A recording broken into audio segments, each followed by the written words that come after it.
Hello, and welcome once again to EduTech Live.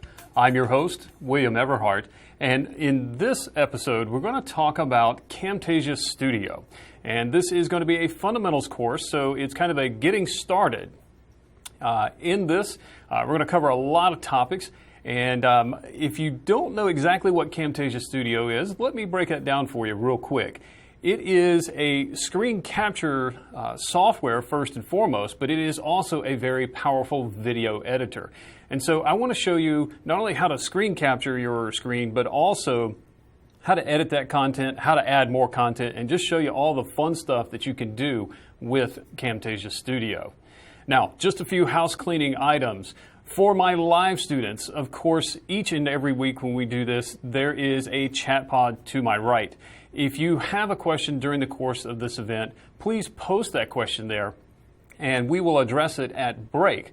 So the way this goes down is we have the first session that's about an hour and some change, and then we'll take a 15-minute break. When we come back from that break, I will address those questions if there are any.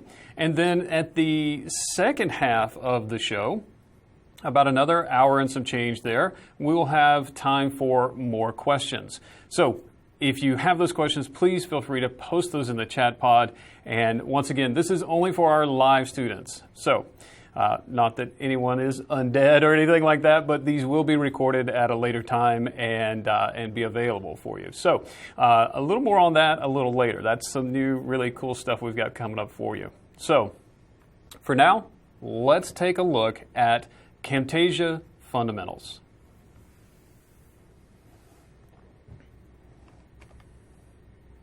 So on topic for today, we're going to talk about the Camtasia environment. What is this workspace like, and how do we find our way around in that workspace? I'm going to show you how to create a new Camtasia project, and of course, how to record your screen. I'll also show you how to import other media types into your Camtasia project. I'll discuss some basic editing techniques. And then finally, I'll show you how to produce your content so that you can share it with your audience.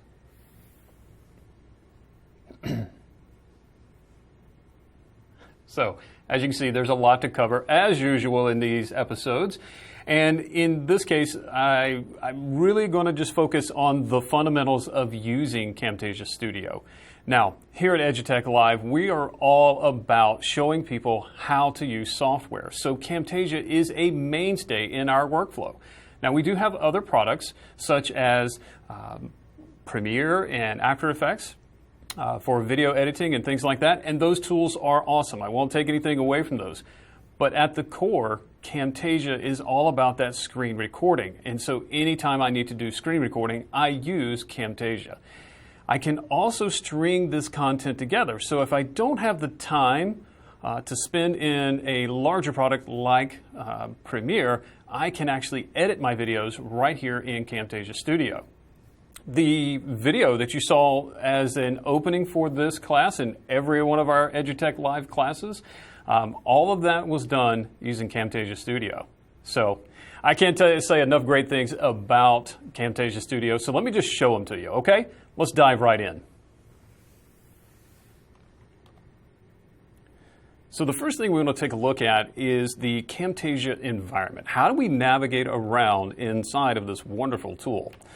Well, as I like to say, Camtasia is two-faced. Now, that's not necessarily a bad thing. It just means that there are two distinct interfaces that you will be presented with when working in Camtasia. There's the editor view and the recorder view, and you're going to see both of these views today. In the editor view, we're going to take a look at how to create new projects, how to import media and manage that media, how to assemble content in this editor view, and how to add effects. And then also, the editor view is where we will finally produce our content. Now, in the recorder view, well, it's a little more specific. It's all about recording your screen, setting a recording area, and then choosing what it is that you want to record. Of course, there's the screen, but you can also capture your audio from a microphone or from the computer, and a webcam, all three of which I'm going to show you how to do today. You can also preview your recording. So once you do record the screen, you will get a preview of that before you choose to accept it. And then you can finally save these recording files. So let's talk about this whole project thing here. So you have two different file types that you'll be primarily working with Camtasia. You have a Camtasia project file, and it can contain multiple recordings. It can hold video, it can hold music, it can hold images. There's all types of stuff inside of a Camtasia project file. And it's kind of like a container or a placeholder for all of this content. Now, the way I like to work with Camtasia is I like to create a project folder, and then I insert my Camtasia project in that folder, and then all of the assets that I need, my images, my music, all of my other content, well, that goes into the same folder. Now, when I start using the Camtasia recorder to actually record my screen, well, those files are saved out as special movie files. The newer version of Camtasia uses a new file type called a TREC file. And this is really nice because while I'll be using a Windows-based machine today, they do make a Camtasia for Mac. Unfortunately, the two products are at opposite ends of the spectrum, but the recordings that you make on either product can be shared across to the other, like Windows to Mac or Mac to Windows. So you can share the recordings, but not the project files, at least not with this version of Camtasia. So a couple different file types you're going to be working with. The CamProj file is your project file. That's where everything is assembled. And then the TREC files. These are the individual screen recordings. So two very common file types you need to know about. All right, well, let's see how all this works. Let's take a look at the actual Camtasia interface, the editor view, and the recorder view.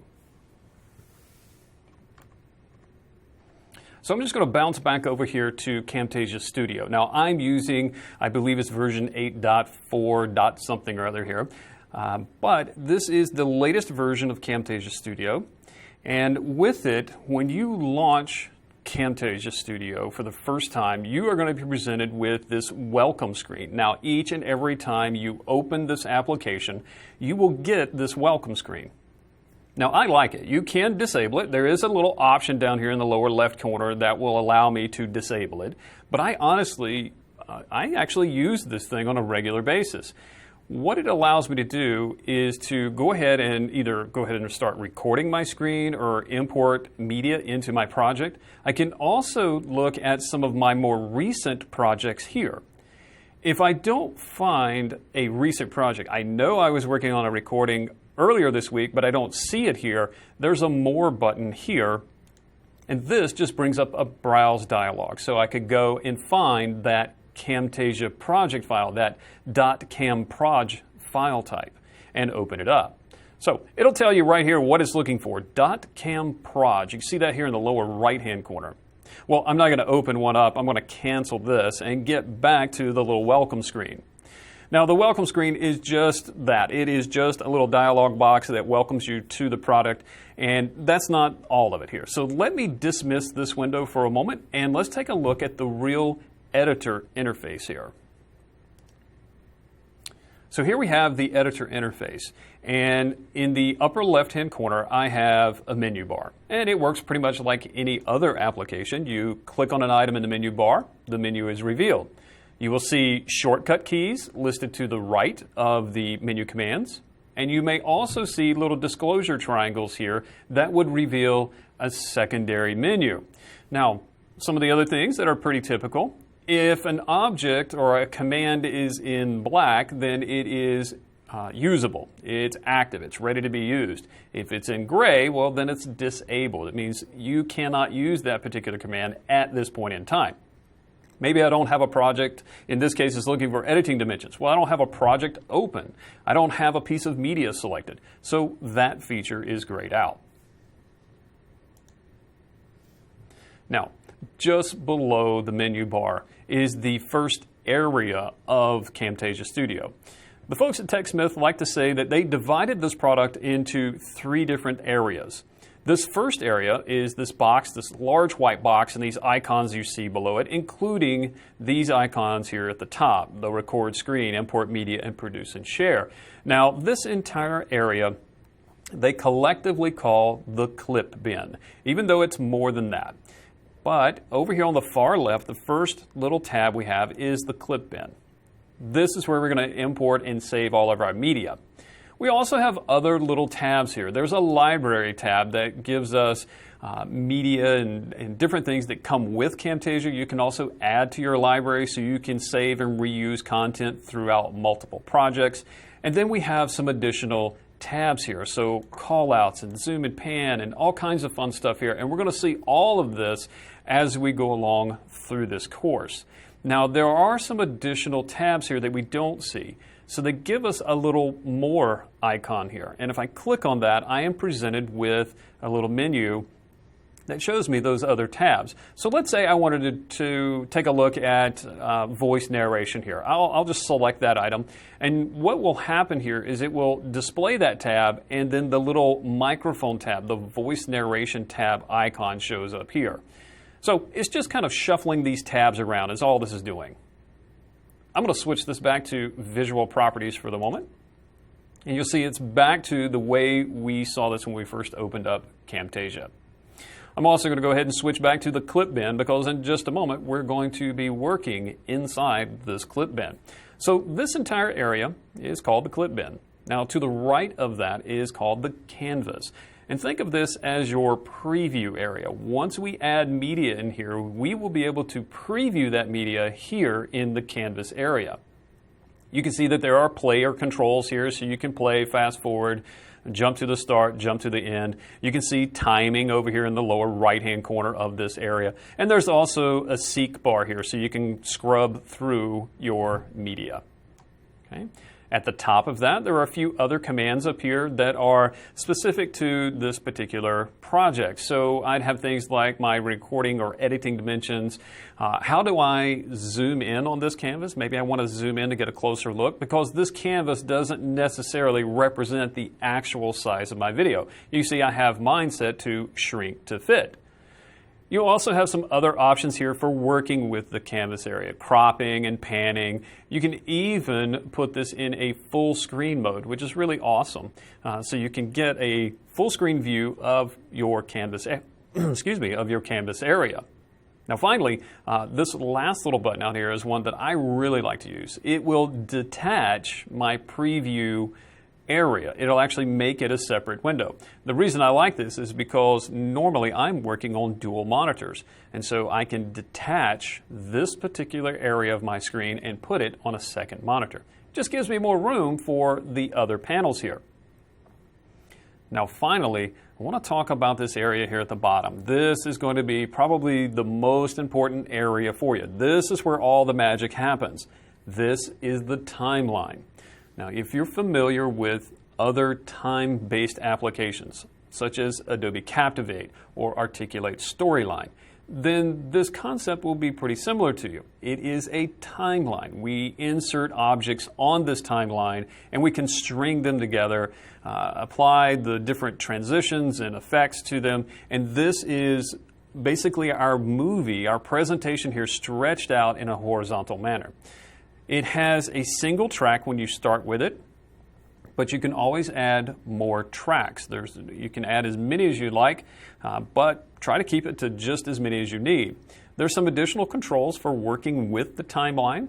There is a zoom bar here at the top that will zoom in on the timeline horizontally. This is great for when I need to fine-tune some timings of some objects, and we'll use that. You'll get to see this in effect here, zooming in and zooming out of my timeline horizontally.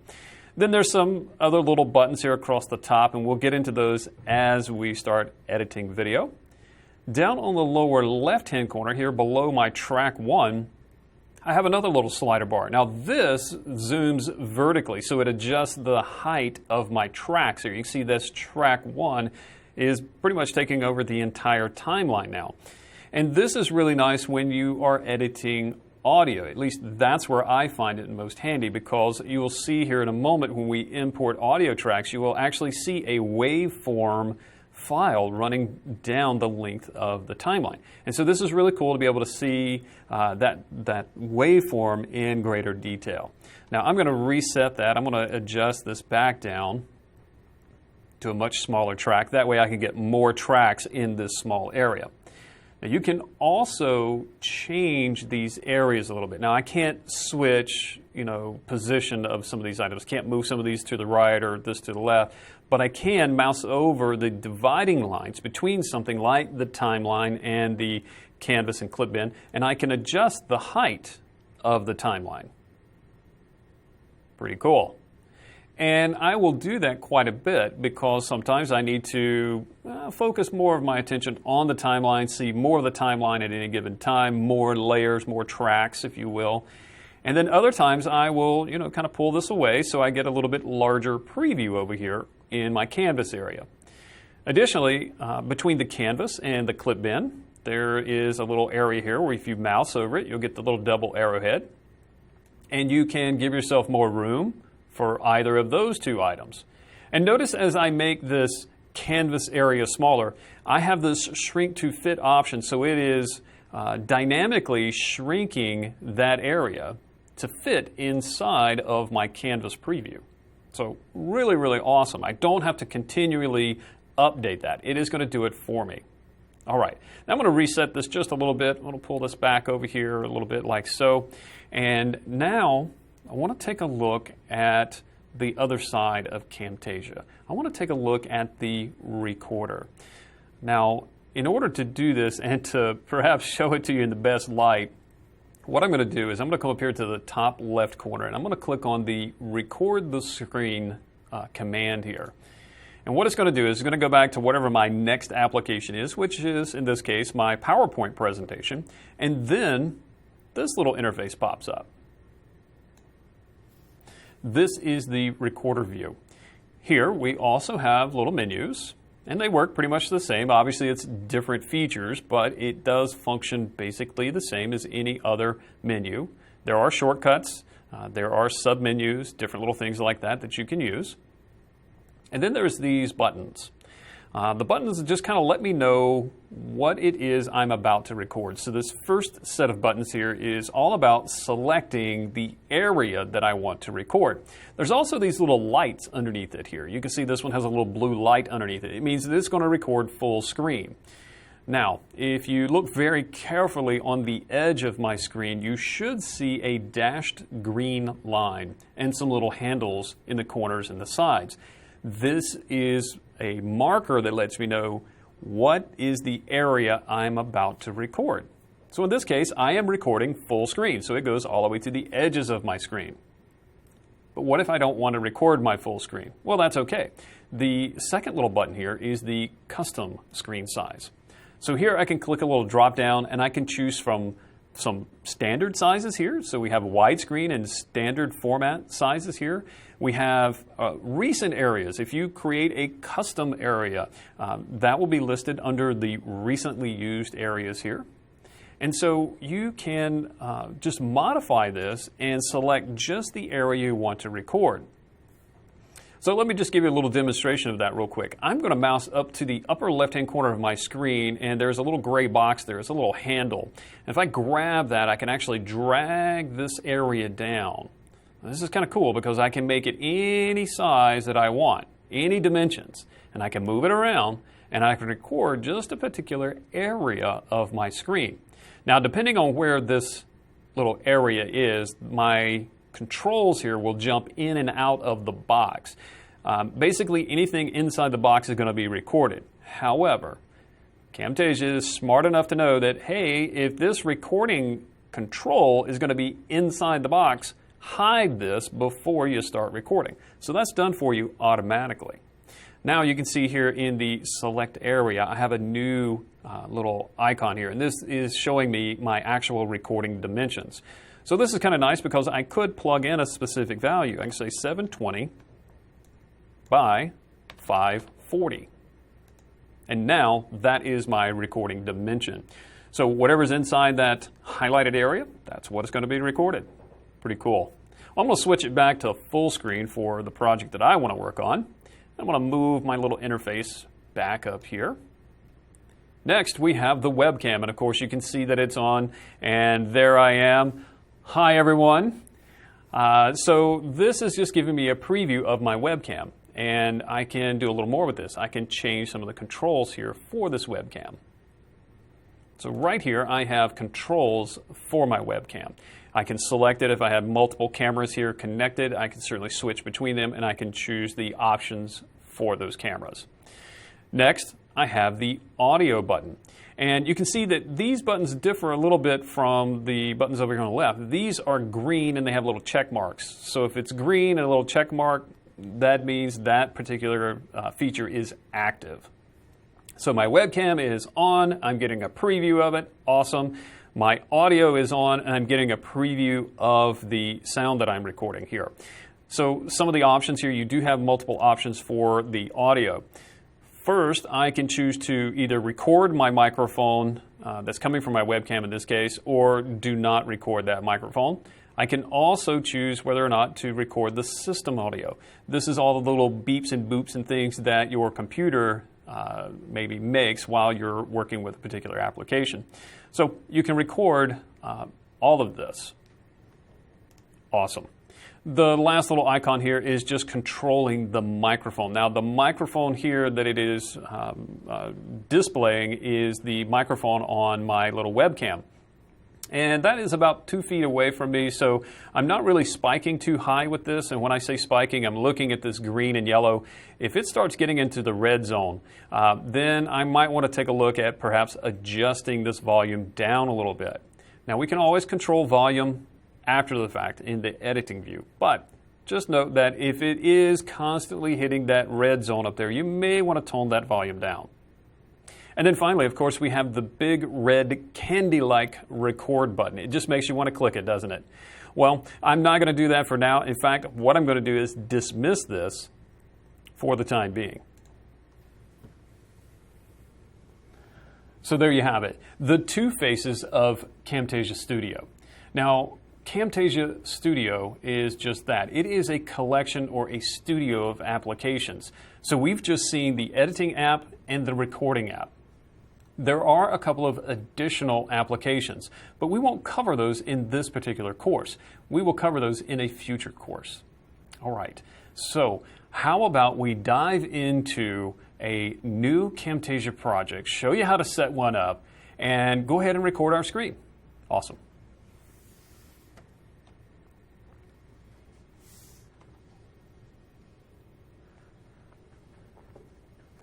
So when it comes to creating a new project with Camtasia, the process is, it could not be simpler.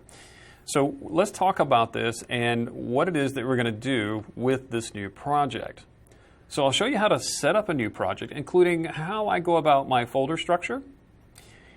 I'll show you how to import your various media types, and of course, how to record your screen.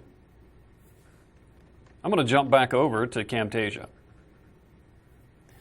Now, as I mentioned earlier, the moment you launch Camtasia, you're presented with this welcome screen. I'm just going to bring that back. And if you weren't paying attention, then you may not have noticed that there is already a blank project here in the background. That happens automatically. So not only do you get this welcome screen, but the interface itself pops up, and if you look in the upper left-hand corner, up here with the Camtasia Studio logo, it says untitled.camproj. Every time you launch this application, it creates a new blank Camtasia project for you. So you really don't have to create new projects. Simply opening the application will do that for you. So in this case, I do want to maybe use this new project. And one of the first things that I like to do when I'm starting with Camtasia is to go ahead and set up my folder structure. So I have my new untitled project here. Let me save this new project. If I go to File, I'll choose Save Project. Now, since this is a new project, it's never been used before, it's never been saved, I am presented not with a save dialog, but a save as. So now I'm allowed to give it a name and point it to my folder. So I'm going to point to my folder I have over here and to my little project folder here. And I'm going to call this, let's call this one, this is going to be, let's say Photoshop transparency. Okay. And that's going to give it a file name for this project. Now I'm naming it based on what I'm going to create in this project. I'm going to create a single little lesson here on creating transparent backgrounds in Photoshop. So that's what I'm going to call my project file. The project folder I have already created. That's this lesson 2 new project. And you can see I already have another recording in here. Or a project. That's not a recording. That is a project file there. But I'm just going to save this right inside of this folder. So this folder, lesson 2 new project, would be my project folder. As I add assets, I would most likely move them into this project folder. So I'm going to save this one. It says I've saved it with a new name, but it's not ready to be shared. If I want to share it, I have to produce the project. Well, that comes much later. So I'll tell this OK. So that creates our new project. Now you can see up here at the top left-hand corner, it's showing me the name of my currently open project. Now if you are working on an existing project and then you decide, oops, I need to create a new project, well, you can do that as well. Go to the File menu and there's the New Project command. We're not going to use that for now. So now that we have our new project, we've got our folder structure set up, let's go about let's say importing some media here. Now there's different media types that you can use with Camtasia. And I just want to point out a few of them here. So right up here at the top of my clip bin, I have an import media command. And there's actually 3 buttons up here and they function just like that. If you click on those names, they will do whatever that function name is. But these items also have a little drop-down arrow or disclosure triangle beside them. If I click on that, now it gives us some choices. Yes, I can import media, or I can import media specifically from my Google Drive. And this is a new feature for Camtasia. You can work directly with your Google Drive account, and that is awesome. So I can pull media down and I can push media to my Google Drive. Well, I don't need that for now. I'm just going to import some media. I'm going to navigate to my project here, and I'm going to look for my media folder here. Now, in here, I've gone through and, just put some subfolders in here. I've made an audio folder, image, recordings, and video. Okay? So you can handle this however you want. If you don't want to separate your content in this way, that is fine. I just find it much easier for me when I have to come back to these projects and maybe make edits. It's a lot easier for me to keep track of what I've used and what kind of media it is. But let's just take a look at importing some audio for right now. If I double click on that audio folder, I'm presented with an MP3 file. Now, what types of files can Camtasia import? Well, let's take a look over here in the lower right-hand corner. In fact, I'm going to see if I can make this window a little bit smaller. Right here, all media files. So let me just click on that and let's take a look at what it can import. As far as audio files are concerned, you have WAV, MP3, M4A, and WMA. Yeah, the big top 4 there. Personally, for me, I am always sticking with an MP3. That is just kind of a nice generic audio type, works well across most devices, and so I just tend to stick with that. Occasionally I have other files, usually a WAV file, and I can import those as well, no problem. As far as image files go, well, once again, you know, the top 3 here, actually in this case top 4, I have bitmap files, I have GIFs, JPEGs, and PNGs. And then finally, I have video files. This is where I can bring in things like CamRec and TREC files. Those are specific to Camtasia recording files. But you can also import other movie types, AVI, MP4, MPEGs, MTS, and the list goes on and on and on. And you can see there's even Flash out here as a SWF file. For me, once again, I am primarily focused on either these first two, the CamRec or the TREC, and or the MP4s. But occasionally I will import, say, a QuickTime movie or an AVI file. It happens. Well, I'm just going to leave this as all media files, and I'm going to select my MP3 here and open it up. And it's just that simple. It has been added to this project. Now, it didn't physically move that file or embed that file into this project. It is just making a link to it, a reference to it.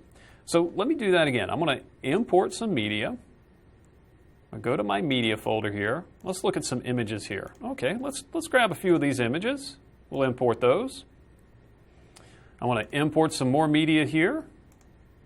I've got some recordings. These are some CamRec and TREC files here. Cool. And then finally, let's get some video. Now this was video that perhaps was created elsewhere. And so here is our little universal countdown. I'm going to use that. This is an MP4 video. I'll just select that and bring that in. Here's perhaps one of the coolest features, and it's the simple things in life for me, but this to me is one of the coolest features about Camtasia Studio. It just makes my life so much easier.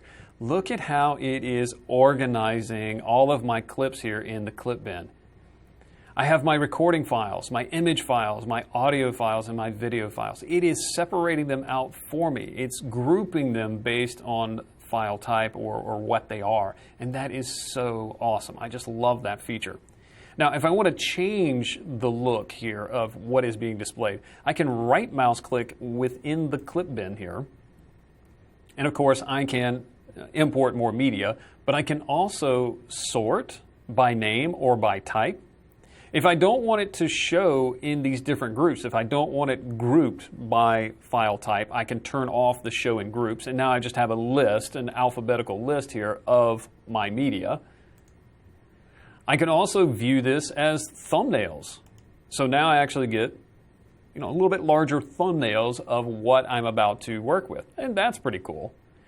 Really though, I like using the thumbnails until I get a lot of media in here. And then it's probably a little bit easier to look at that detail or list view. But more importantly, I really like the fact that I can show it in groups. So I'm going to put mine back in groups. And you can see even here as thumbnails, they are grouped based on what they are. And that to me is just so awesome.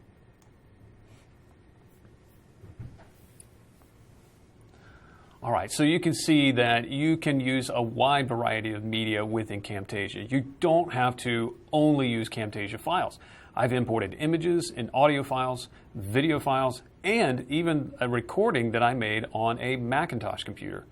So let's dive back in and see what it looks like when we have to actually record our screen. And in this case, you're going to get some bonus training here. Whether you're a Photoshop user or not, you may have come across this in the past where you have had to remove a background from a photograph. And that is going to be the basis for my project that I'm creating here inside of Camtasia. I want to create a recording to show people exactly how to do that. At least one technique for removing that background and creating a transparent image. Let's have a look. So now that I've got my media in here, I need one more piece of media, and that's going to be the meat of this project, the actual screen recording. And this is what Camtasia does just so well. It's so awesome. It's so easy to do this. I am going to record my screen.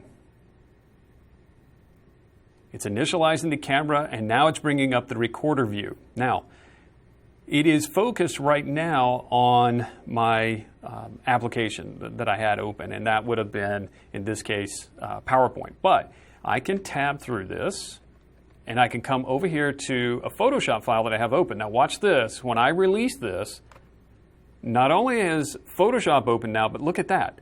The recording area is brought to the front. So it knows the recorder is active, and it keeps it on top of all the other apps. That is so awesome. I don't have to go looking for it. There it is. So I'm going to just verify my settings here. I want to be sure to capture the full screen. My webcam is on because I am going to address the audience here, create a little opening. My audio is on. The mic sounds good here. It's looking pretty good, not spiking. Awesome. So I am ready to start recording. Now, something that you don't see. And let's see if we can switch back to the studio view here for just a moment. So the thing that you don't see is my script that I have here. And this is just another little bonus tip for you. If you are going to be doing screen recordings, have a script in front of you. Better yet, rehearse this script several times. It'll make your life a lot easier.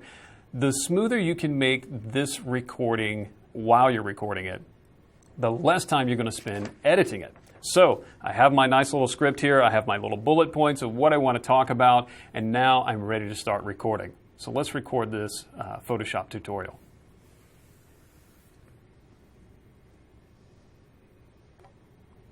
As you can see probably on the little webcam there, I take a little sip of water here, getting ready to blast this one out. All right, so let's hit the big candy-like record button. I'm going to get a countdown.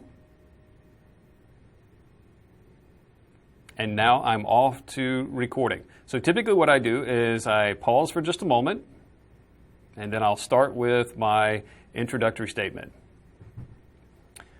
Hello and welcome. In this tutorial, I'm going to show you how to create a transparent image. That is, remove a background from an image. Now, this is very commonplace in e-learning, and so you will come across this more than once in your e-learning career. So let's have a look at just one possible solution for creating these wonderful transparent images. So I have an image here, and this particular person was shot on a green screen background. So this makes life a little bit easier for me to create this transparency.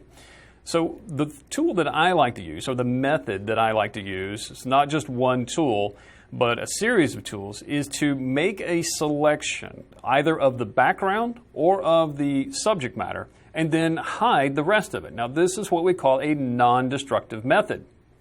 What do I mean by non-destructive? Well, that just means that I can always come back in and edit my transparency or my image at any time. No harm is done to this image or the pixels in it while I am hiding this background. So I'm not deleting it, I'm simply hiding it. How do we go about this? Well, first, over here in my Tools panel, I'm going to select the Quick Selection tool. Next, I'm going to choose to select the background here. So as I click and drag with this tool, it's making a selection for me. So I'll just paint a little bit here with this tool. And what I will notice is that, well, it does a pretty good job. It did cut the top of his head off. So, well, maybe I could fix this. There is a subtract mode. So I could subtract his head from my selection. There we go. If it misses some of these areas here under his arms, well, I could zoom in and go back to this plus mode and add that to my selection. Once again, I'm running into an issue here. My selection not only got the green, but whoops, it got his arm as well. So I'll switch back to the minus mode and then paint over his arm. And you can see that this tool is learning as to what it is I want to keep, what it is I want to get rid of. Now, I'm going to slide up here a little bit because there's a little bit of his sleeve. I want to capture that. And if I go over here to the right, well, there's a little green in here as well. So I'm going to switch back to the additive mode here, and I want to add this green. Now, my brush is too large, so I'm going to reduce the size of my brush. I'm using the left bracket key to do that. And I'll paint over this area. Once again, whoops, it has selected his arm as well. So once again, I switch to the subtract mode for this particular tool, and I paint over his arm. So if you run into this issue where it's just kind of going back and forth, and this little section in here is difficult to select, that's not a problem, at least not with this particular workflow. Let me show you what I mean. When I finish this selection, if I am not completely happy with it, and this tool is not making the edits that I want, I can go ahead and finish the workflow and then come back in and edit this particular selection. So let me show you what I'm talking about. I'm going to zoom back out, and I'm going to convert this selection into a mask. Now, what have I got selected here? Well, it looks like it's selecting all of this background and all the green there. So if I add a mask right now, it keeps what I had selected and hides everything else. Well, that's obviously not what I want. In fact, I want the exact opposite. Well, here's the really cool thing about the newer versions of Photoshop. When you do this, it creates a mask, and that's exactly what I was doing. I clicked on a mask button here to add a mask to this layer. And right up here in the Properties panel now, I have mask controls, including invert. Aha, so now it has switched it. Now it's hiding the background. Well, as I said, there's these little bits of green in here that I want to hide. Well, I can use another tool for this. If I zoom into this area, I will use my paintbrush tool, and I'm going to paint on the mask that I have created.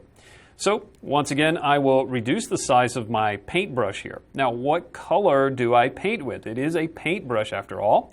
Well, I'm going to paint with the default black and white colors here. So you can see this at the bottom of my toolbar. I'm going to switch my foreground and background colors so that I'm painting with black, and then I can come in here and I can paint out that green. Now, if you mess up, whoops, I cut a little too much off. Not a problem, because I can switch those colors again and paint with white to reveal those areas that I inadvertently have hidden from view. Isn't that awesome? So you can spend as much time as you want finessing your mask edges here. And that's one of the great things about this non-destructive editing. I'm not physically disturbing those pixels. I'm simply showing and hiding them. Another thing that I can do here in the Properties panel is to feather the edge of my selection. And that just softens that edge ever so slightly. I'll put a small pixel radius on that, and there we have it. A nice transparent image. Now, to actually use this, I'll go to the File menu, choose Save for Web, and then I will select the PNG 24 for my presets over here. There we have it, a nice transparent image ready to be placed inside of my e-learning modules. Let me go ahead and save that. I'm just going to place it here on my desktop for ease of use.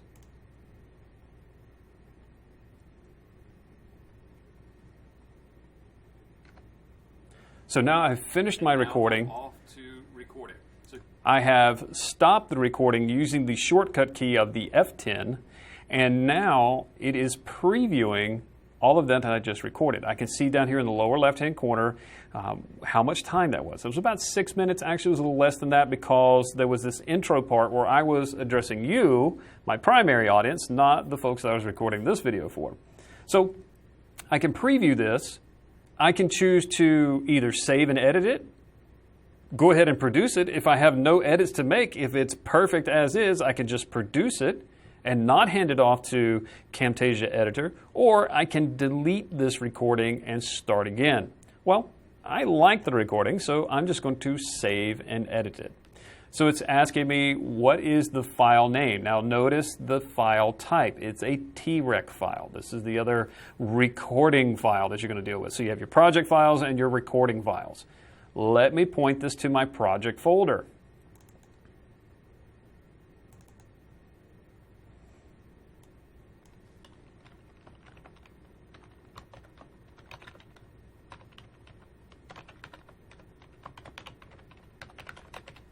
I give it a name and save it. There we are. Now you can see what it's doing here. It has immediately handed this off to Photoshop, or back to, I'm sorry, not Photoshop, but back to Camtasia Studio, back to the editor interface. If you look in the upper left-hand corner, these are my Camtasia recording files, and here it is, the PS transparent background. All right, awesome. Not only did it add it to my clip bin, but look down here in my timeline. It went ahead and added it to the timeline. Now notice that it has added 3 objects. Well, I only made 1 recording, right? Yes, but Camtasia Recorder is smart enough to understand that there is differences here. There's the system audio for all of the little beeps and boops that the computer makes, all of those little error messages and little things that may happen. Then there's the screen itself, the computer screen, and then finally, the webcam and webcam microphone. Those two are joined together on the same track. Now, if I select that item, take a look over here in the upper right-hand corner here in my canvas area. I can preview this recording because it is here on the timeline. Well, let's just preview it.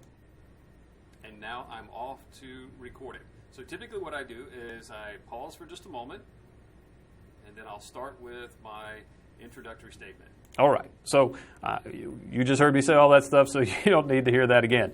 But notice here that I have the background, the actual screen recording, and then right here, the small object is my picture-in-picture, if you will. This is my webcam. Here's the really cool thing, is I can pick this up, move it around, I can scale it up. Oh, that's terrible. And then I can play through this again. So as you can see, you can do whatever it is you need to do with these elements. They are independent. And so we're going to work with these in this particular project. But that's basically how you import the content and then how you record your screen. So you got a bonus lesson there in how to create transparent backgrounds with Photoshop. I hope that may have been of some use for you. I know that's not the primary reason we're here, but at least it shows you exactly the process of recording your screen. And hopefully it gives you a few tips on how to more effectively do that. I can't stress enough having a script in front of you and practicing that script, practicing the moves that you're going to make before you start making that recording. And it's okay if you mess up. You can just pause a moment, then continue, and you can make the edits. But the fewer edits you have to make here in the Camtasia Studio editor, the faster you're going to be to your production time. All right, well, let's take a look at what we have next.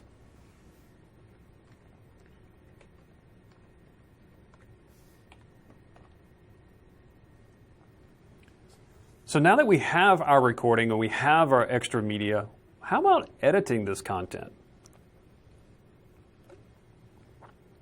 So now we're going to start working more in the timeline area. We're going to add some additional media, and we'll show you just how easy that is. It's really drag and drop. We'll arrange that media in the timeline, and then we'll also add additional tracks to the timeline as necessary to add this media.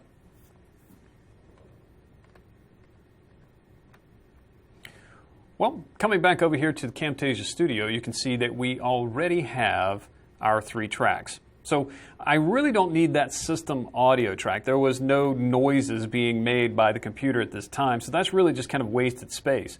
I'm going to select that particular track here and delete the content on that track. Okay. Next, the other 2 tracks here, well, they're okay. But they're starting off right at the beginning of this project, and I really don't want that. Maybe I want a little intro before I start recording the screen here. So how do I do that? Well, it's a matter of just adding media to the track. But first we have to make room for that media. Now what I need to do is take these 2 pieces of media here, my recordings, and just move them to the right. So I click on one, hold the Shift key to select the other ones. They're selected, they're blue. Okay? So now I can just mouse over them here in the middle and just drag them to the right. And I'm moving them further down my timeline. Next, I'm going to just grab a piece of media, say up here in my clip bin. So let's say we want to use something, I don't know. Let's start out with the EduTech Live little bug here, as I call it. It's an image, it's a PNG file, so it's a transparent image. I'm going to drop that here on track 2. And it's just this little tiny sliver of an item here. So this is where zooming in on my timeline will make life a little bit easier for me. I'm going to zoom in, and now I can see the little bug a little more clearly. And I'm going to just slide that little bug down the timeline here. My playhead is this gray arrow here at the top of the screen of my timeline, that is. And if I move it out, I can kind of see, I can preview what is showing at this particular point. So there is my little timeline, or my little playhead.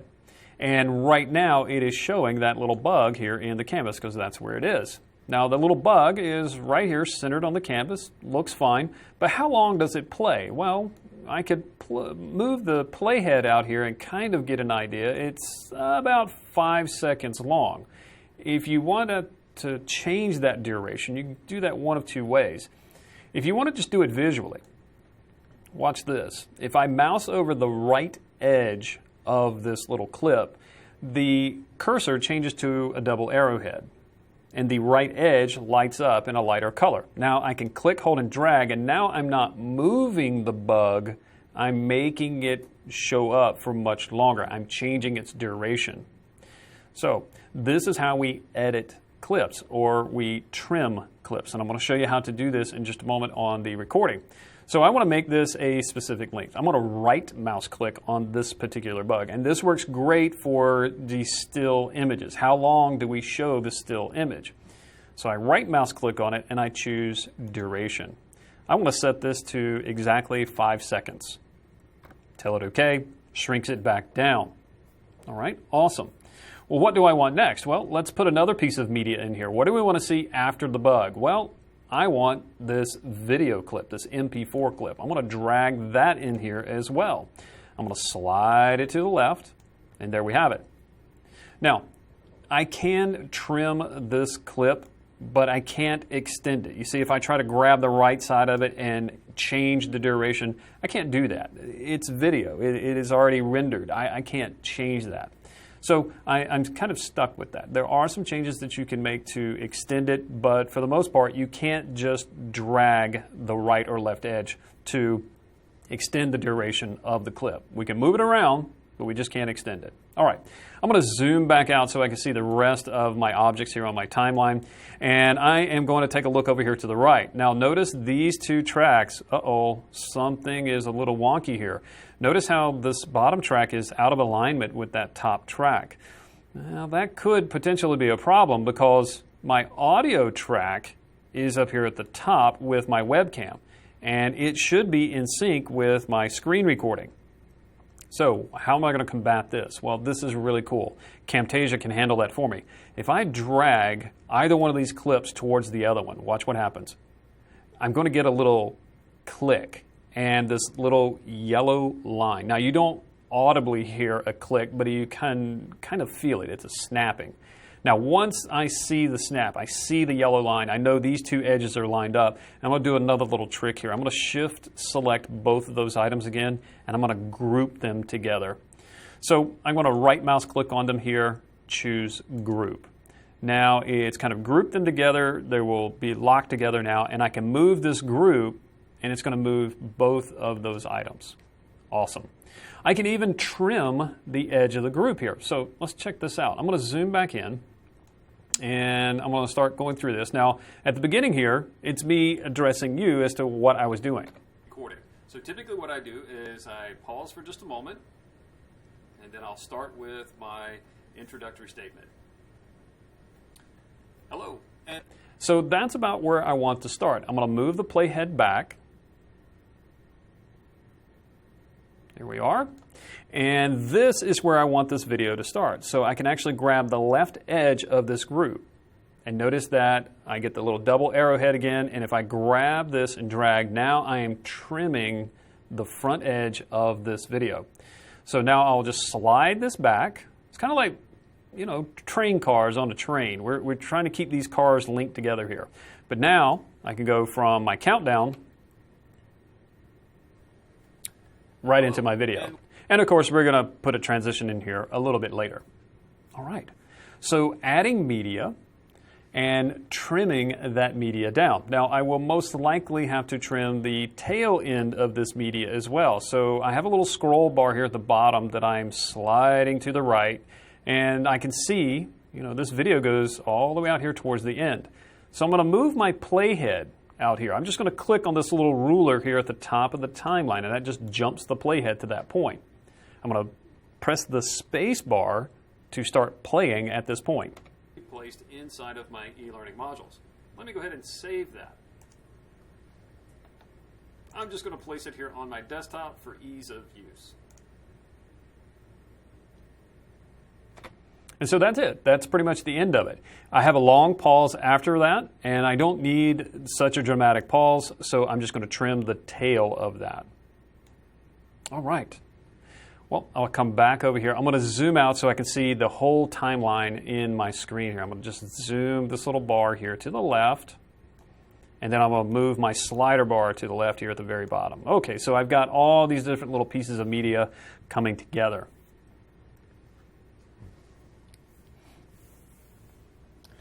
All right, so those are just some of the very common techniques of adding media, trimming media, and moving it around there on your timeline. And this is your basic assembly process. And this is, like I said, where you're going to spend probably the vast majority of your time is editing your content.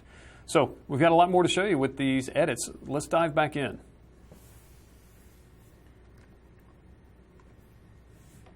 So now that we know how to add media to the timeline, we talked about trimming, and I've just got a couple of pointers here that I want to bring to your attention.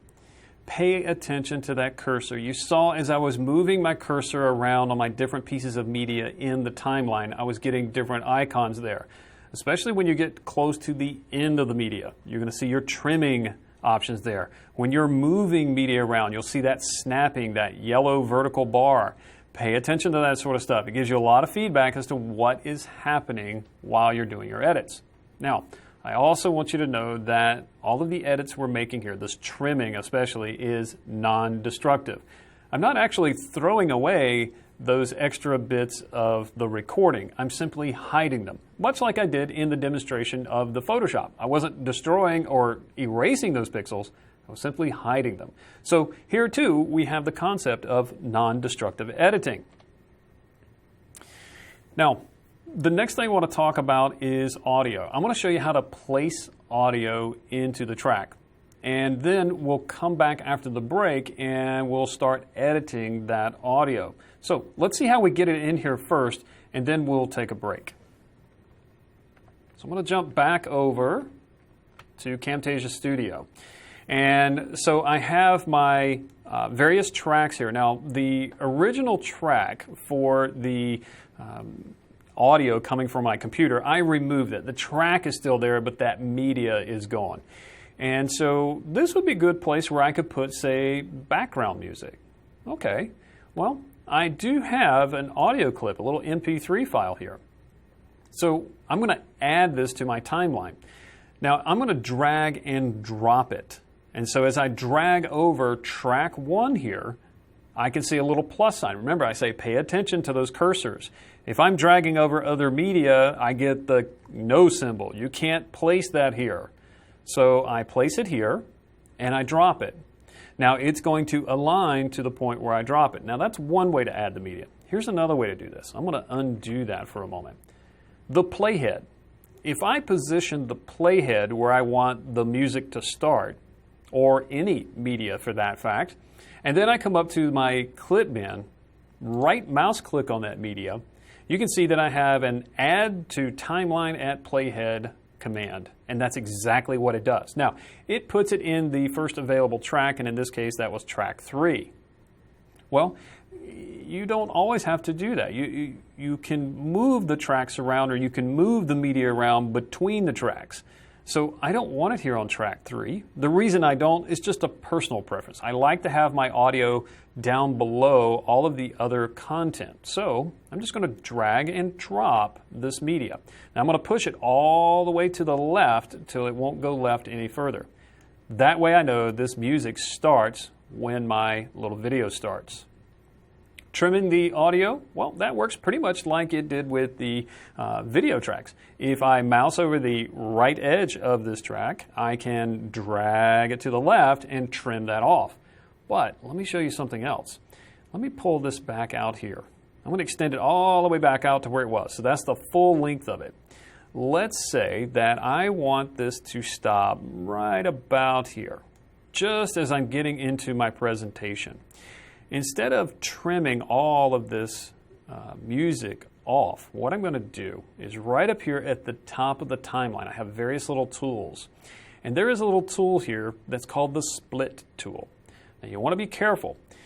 If you have a particular piece of media selected, then it will only split that media. If you don't have any media selected, oh, well, it's going to split everything underneath the playhead. So you see this little line coming down below my playhead? Think of that as like a big razor blade. It will slice or split this content.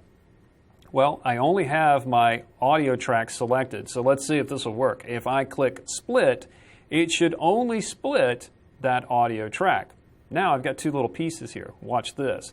I'll slide the audio out here towards the end. And, well, I don't really need all this audio in the middle. Let me trim the front edge of that. Cool. Now, remember I said that this is all non-destructive. Well, I have basically split this piece of media apart, correct? Yes. So I have split. This media on the front is just the first few seconds of that soundtrack, right? Guess what? If I mouse over the right edge, aha, I can reveal the rest of that soundtrack. So it's there. It is still there. It's simply hiding that particular piece of media, at least that particular end of it. So that is so awesome. That allows me a lot more flexibility when it comes time to make my edits. So I'm going to just drag this back, set it right there on the playhead, and there we have it. Jane asks, is there an option to record from a non-webcam microphone, such as a desktop or dynamic mic? Excellent question, Jane, and absolutely. Any microphone that you have connected to your computer can be recorded, so you can control which one you're using. Now, I don't normally have multiple mics connected, but one great option is, of course, a studio mic, a condenser mic like this.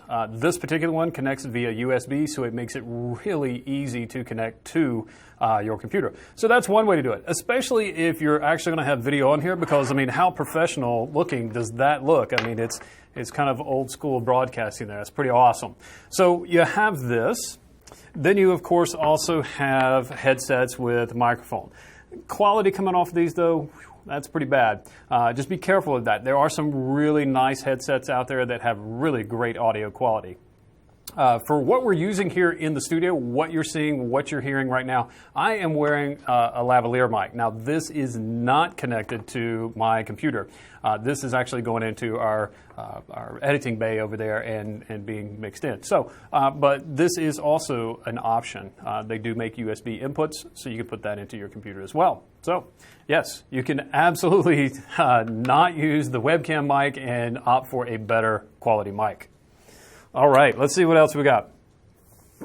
Jane also asked, do you edit, hide, or adjust the size of the picture-in-picture during editing? Another excellent question. Yes, absolutely. I can, you saw me adjust the size of it, make it a little larger. I'm going to go back in and edit a little more with that. I changed the position of it. It is treated as a separate piece of media. It's on its own track. So yes, absolutely. I could either use my webcam or I could use maybe another shot, maybe another video and place it as picture-in-picture. It's just that particular option. When I record both my screen and my webcam, Camtasia automatically assumes that my webcam is going to be my picture-in-picture object. All right, more questions here. Does Camtasia bring in YouTube video in any particular way? Well, Jane, once again, this is another great question from Jane. If you use YouTube, maybe you host content on YouTube, as long as you have access to that content, you can download it and use it. Now, you can't embed directly from YouTube. You can push up to YouTube, and Camtasia has presets for that, and it builds it specifically for the way YouTube likes to receive that content. But if you're going the other way around, trying to embed YouTube videos into your Camtasia project, nope, that's not a go. You have to download those videos first, and typically what I like to do is make sure they are in an MP4 or it's an MPEG-4, they call it MP4 for short. But more to the point, it has an H.264 encoding. And as long as that is the case, no problem. That is kind of like a universal video file format. It's going to work in pretty much any device. So that's the ticket there. And in order to do that, once again, you have to have access to those videos there. It has to be your YouTube channel where you can download those raw files. All right? Well, let's see. It looks like those were all of the questions. Awesome. Every one of them great questions, and so we do greatly appreciate your input there. In the second half, we're going to go back in and start adding more edits. We're going to add some more content. I'm going to add things like callouts. I'm going to work with that audio a little bit more, show you how to fade in and fade out audio. and do a lot more really cool, fun effects with all of the content that we have so far. And then finally, we'll publish that content. All right? So we'll see you back here for the second half of Camtasia Fundamentals.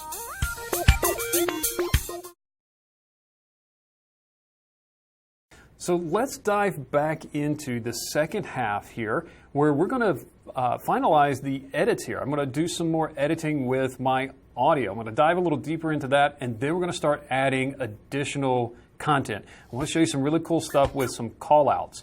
We'll put some of that in there. We'll play around with that picture-in-picture so you can see that and what I'm going to do with that. And then just any other type of thing, transitions and all kinds of really cool stuff. So a lot to do, not a lot of time to do it in. Let's dive back in. So let me cycle this back around here. So when we start back up here, I want to take a look a little deeper at the audio. So we saw how we can drag and drop it in here, and I showed you how we can clip it. Okay. The only thing I haven't shown you yet is how to adjust that volume, how to do a fade in, fade out, and then possible cleanup of the audio with filters. So let's take a look here. I'm going to jump back over to Camtasia, and this is exactly where we left off. So I have my audio file down here, and I want to just back up the playhead, and I'm going to go ahead and preview this. So up here in the canvas area, I can see what's going to happen here. I'm going to click the little play button here.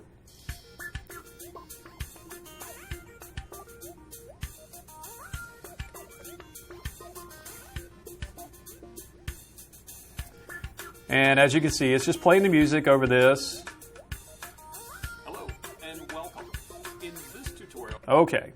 So I don't mind the audio there right at the very beginning, but then it just drops off. It just stops. So what I want to do is I want to fade the audio in and I want to fade it out.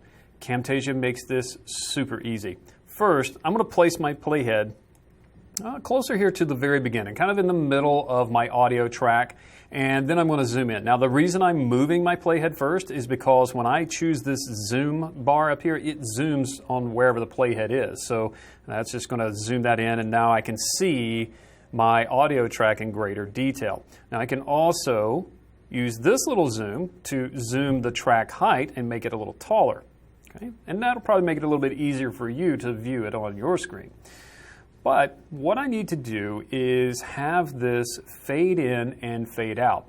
Here's the really cool thing about this. It is super easy. Check this out. There's an audio tab right here. I'm going to click on that audio tab. Because the media that I have selected inside the timeline is audio, the options here in the audio panel now light up. They show me all the things that I can do. And there's some really cool stuff up here, but the thing that I want to look at first is a fade in effect. Now it doesn't really matter where my playhead is. If I click fade in, it's just going to build in a default 3-second fade. That is the distance. And so there's this little green area down here, and this is your current volume level. And so what it's saying is, all right, I'm going to start out with the volume at 0, and then I'm going to slowly ramp it up to 100%. And you can see there's a little dotted line there that runs all the way to the left, and it says 100%. That is your volume level. The little dot that's right here, this is what they call an audio point. And there's another one down there in the lower left-hand corner as well. So there's my fade ins, really simple to do.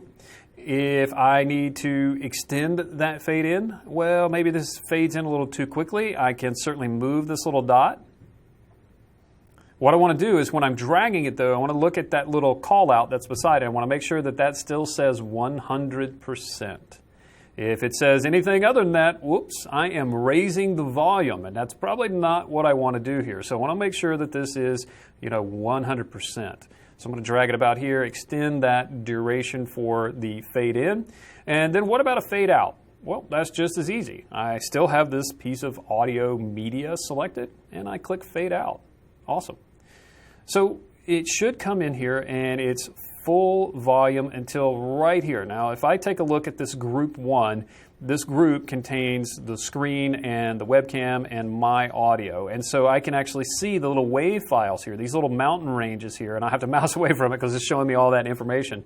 But those little mountain ranges are, you know, the volume level bouncing up and down, or the wave patterns of my voice. It's not so much the volume up and down, but that's how we interpret it. So when we start seeing those spikes, we know, hey, something is happening. There is noise here.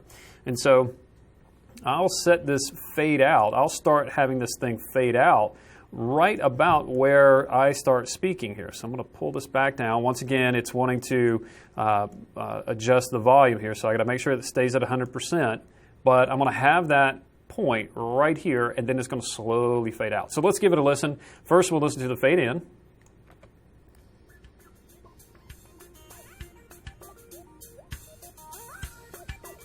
Okay, so it fades in, it's full volume now, and then let's listen to the fade out. Hello, and welcome. In this tutorial, I'm going to show you... There we go.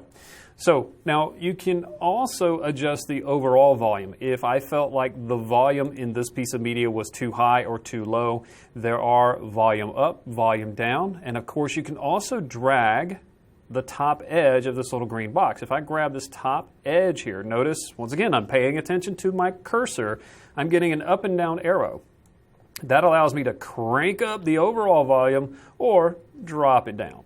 So if we want this kind of crazy nightclub scene, we can crank the volume up and blow the speakers out. We obviously wouldn't want to do that, but you can adjust it very subtly there if you need to. All right, now, let's take a look at the audio in group 1. Now, I grouped my screen recording and my webcam here. I grouped those two elements together. So I am going to ungroup those items. So I'm going to select them here. And if I go up to the edit menu, I believe it's where we can ungroup them here. Let's see, if it's not going to let me do it there, I generally just right mouse click it, and then I should be able to ungroup this. You can see there's also a Control U to ungroup these items. And so all it does is just break them back apart. It puts them back on their last known tracks. And so now I can treat these elements individually. Before, I wanted to treat them as one unit. Now I want to affect the audio and maybe the video in the camera track and leave the screen track alone. So if I have a look here, this gets right back to the question that Jane had about adjusting this size. So yes, that is this top track. I can adjust this, scale it up, down, whatever it is I want. Obviously, if I scale up too high, well, you're going to start seeing it degrade. Now, that also has to do with the quality of the webcam. So the better the camera, the better the quality that you're going to have here. Now, I'm going to undo that. And so what I try to do is just find a nice happy medium here for this. Now, I don't want this thing showing up the whole time. So as it's playing along, I'm just going to pay attention to this. I'm just going to use the scroll bar here at the bottom and kind of scroll to the right a little bit. And I'm just going to slide the playhead over to where I think it's about time for me to start diving into the Photoshop tutorial. So I can really pay attention to the waveform here, this audio track. See how the mountains just kind of disappear here for a moment? Well, that's where I make my dramatic pause. I do that for a couple of reasons. One, to make it easier on my audience, and two, make it a lot easier on me to find these points where I need to make these edits. Okay, so at this point, I want the picture-in-picture to disappear because now I'm looking at the screen, I'm watching what I'm doing here on Photoshop. Not so good for the user to see. So what I'll do is along about here is where I want that edit to take place. I want this picture-in-picture to disappear. So how do we do something like this? Well, first, I'm going to make my track height a little bit smaller. And then this video track also has embedded with it the audio track. So both the webcam and the audio track are stuck together. So if I delete or trim the video, I'm also going to trim the audio. We can't have that. I still need my narration over the top of the video. So what I'm going to do is I'm going to right mouse click once again here on my webcam track here, my camera track. And from this one, from this little pop-up menu, I see this, separate video and audio. This is awesome because now it does exactly that. Here's my audio, all on its own track. Here is my video, all on its own track. And it does distinguish between them, audio, camera. Awesome. Well, I don't want to bother with the audio. That's fine. I do want to affect this track here, track 3. So what do I want to have happen? Well, I want this thing to basically disappear at this point. Now, if I zoom all the way out, I'm going to zoom out so we can see the entire timeline here. Well, that's a lot of media right there where I really don't need to see the rest of this webcam track. I really don't need it. So instead of trying to clip this, which I could grab this end and pull it back to the left. I can also split this track. Once again, I'm going to make sure that I have just this one track selected. It's blue, so that means only that is selected, and I'll click the split track. So here's the rest of that video. I really don't need the rest of that webcam video, so with it selected, I'll delete it. It's just that simple. Now my audio track. I mentioned earlier that I like having the audio below all of the video. Well, if I try to drag this audio down here now, it's going to butt heads with my soundtrack, my background music there. And I really don't want that. I really need these two to be on separate tracks, and they need to overlap each other, and that's exactly what they're doing right now. So in this particular case, I'll forego my usual standard here, and I will leave my audio track, my voiceover track, if you will, here at the top. Here's another cool thing that you can do with this is you can rename these tracks. So if track 1, 2, 3, 4 doesn't make sense to you, you can certainly edit the names of those tracks. Okay, awesome. So there you have it, adjusting the picture-in-picture, adjusting the audio, and now I have trimmed the picture-in-picture so it disappears, and we continue on with our Photoshop presentation. Now, what are some of the other things that we can do with our audio? We have this audio track up here. Maybe we need to have a listen to it real quick. And let's listen to the quality of that audio track. For this, you really should have a good set of headphones to listen to this, really good quality. But for our purposes here, we'll just give it a little listen. Pixels in it while I am hiding this background. So I'm not deleting it, I'm simply hiding it. How do we go about this? Really what I look for is these pauses and stuff and any noise in the background. So even though I can't tell much from the speakers coming out of the computer here, if I had my headset on, I might could listen to that a little bit more and find little bits and pieces in there, a little background noise that I want to get rid of. There is a very limited set of tools that you can use for cleaning up your audio. And you're going to find those right here in the audio tab. So with this audio track selected, I have just two things here. One, enable audio or volume leveling. So if let's say my audio track, especially this narration, if I get closer or further away from the microphone, well, then the volume is going to go up and down. Or if I just get really excited about something, start talking really loud, and then I quiet down a little bit. Well, see, that can be a little distracting. So the volume leveling will analyze the audio and try to level it out as best as possible. There will be some slight variations, but not nearly as much. Then you have this noise removal. If I turn either of these features on, my track changes. I'm going to zoom in on that track again here, and I'm going to enlarge it so we can see it. So this track changes a little bit. If I deselect it here, let me get off the audio tab, you can see that the background little mountain range here, those waveforms have turned orange. Anytime you see that, an effect has been applied to that audio. And in this case, I'm going to go back to my audio tab. The noise removal here, it's very simplistic. You can adjust the sensitivity. How much is it going to, basically in this case, muffle the sound? You can have it remove some clipping and clicks and little things like that, listen for that sort of stuff. You can train it to listen for background noise, so it can grasp some of this background, maybe like from a fan or who knows, some other kind of noise in the background. So some basic editing that you can do there. It's not like super complicated. it works pretty well. It's not the best tool in the world, but certainly for e-learning training, as long as you use a good quality mic, these will be the only tools you ever need to edit that audio. All right, well, I don't need the noise removal in this case, so I'm going to remove it. You can see my little mountain ranges. Well, they just change back to their gray and white color. All right, so let me zoom back out. And we may do a little more audio editing towards the end here once we finalize what we're going to do here at the end. So let me go ahead and add a couple more tracks here, or a couple more pieces of media here to the end of my track. I'm going to go back over to my clip bin, and so let's say we want to exit with, oh, I don't know, maybe the EduTech Live bug once again. I can just drag and drop that down here, and I can move it around. I can extend the length of it. Maybe I throw in, well, let's throw in this little logo here and maybe this little logo here. So I'm just putting little bits and pieces of media in here.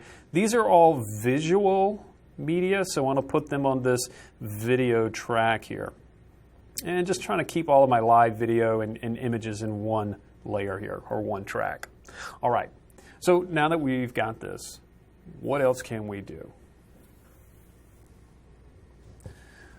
So we've got all of our media in place, and I've got some just kind of floating around there towards the end, and we're going to come back and address those.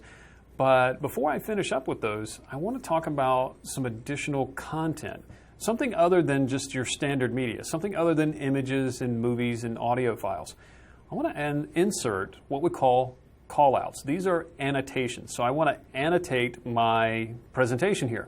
Now I can add these over the top of or in between my other video segments. So let's take a look at callouts.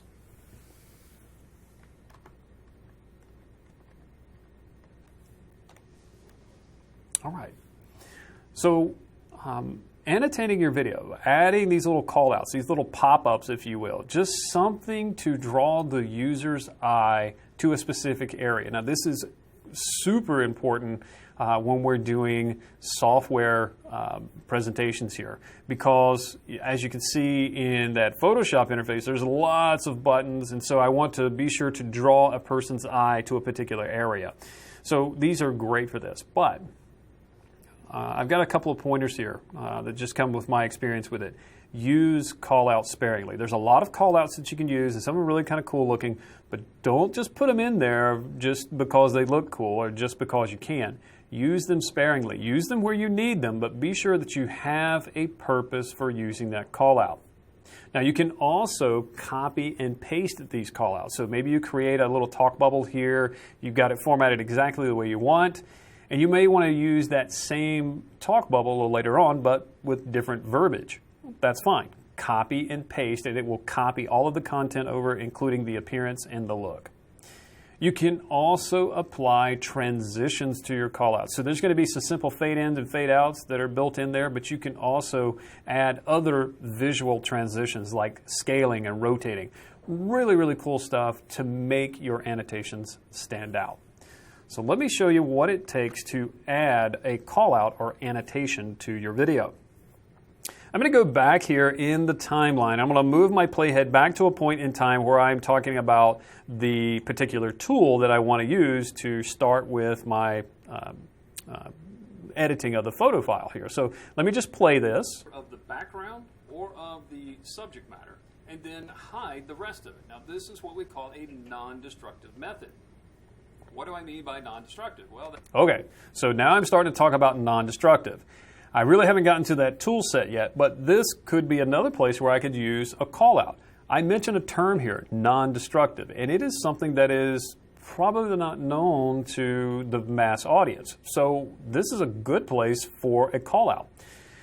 Right here in my clip bin area, I have a little talk bubble that says callouts. So I'll select that. I can add a callout, and it will just add the default callout. So I'll click this button, and I get the default callout, which is a big arrow over here on my screen. Take a look over here in the canvas area. Puts a huge arrow right there. Well, that's not exactly what I was looking for. I was looking for something more like a talk bubble or a balloon or something like that to mention the term of non-destructive editing. So with this little arrow still selected, the callout selected, I'll just come over here and choose a different shape. And you can see there are tons of different shapes. So how do I access this menu? Well, you can scroll up and down. There's little scroll buttons here to the right, or you can click this little drop down here and just show all of them.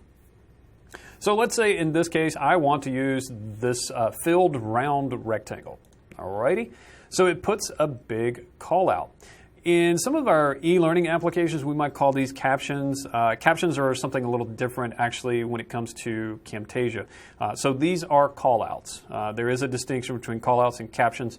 So even if you hear me call it a caption, that's not what I mean. It is actually a callout. There is a difference. But I'm going to open this up. I'm going to make this callout a little larger here. Let it take over the screen a little bit more.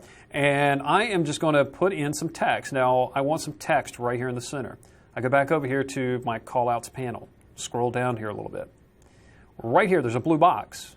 And if I click in there, I can start adding text. So non-destructive editing. Okay? I can highlight that text. It's a very simplistic text editor. You don't get a lot of styles and all this kind of stuff. It's just very simplistic. You can choose fonts. You can apply bold, italic, various things. You can change alignment. You can change positioning, vertical positioning within the callout itself. I can change the size of the text. I'll certainly make it a little larger here. And then I can also change the color of the text. Now, the white works fine for this little object here. I can also change things like the border color, the fill color. Maybe this particular color doesn't work for me. I want, maybe like a lighter blue. And then also the fill here, I can choose any of these colors here. I can mix up my own. There's more fill colors here, so I can mix my own color. Awesome. But, I'm not crazy about this effect of it fading here on the top and bottom. So that is an effect. That is a style. So I can choose from a different style. I kind of like the little candy button here. That's kind of cool. It has a very subtle little highlight running through it. I can also do things like applying shadows to it. I can flip it one way or the other. Various little effects here. So there we go. A nice little call out here. I can pick the call out up and move it around here in the canvas area, and you'll see these little yellow lines show up. These indicate the center, either the vertical or horizontal center of the screen. So if I want this in here, maybe I want it on center, but I don't want to cover up my actor's face here. This is Chef Tim, by the way. We use him a lot here at EduTech Live, but we don't want to cover up Chef Tim. He's kind of peering over our little caption here. I can also resize this caption. And see, there I am calling it a caption. It's a call out, but I can resize this call out, and I can adjust the rounded edges here with this little button. So a lot of options you can choose for editing your call outs. And that's just one of them. You can see there are tons of them in here.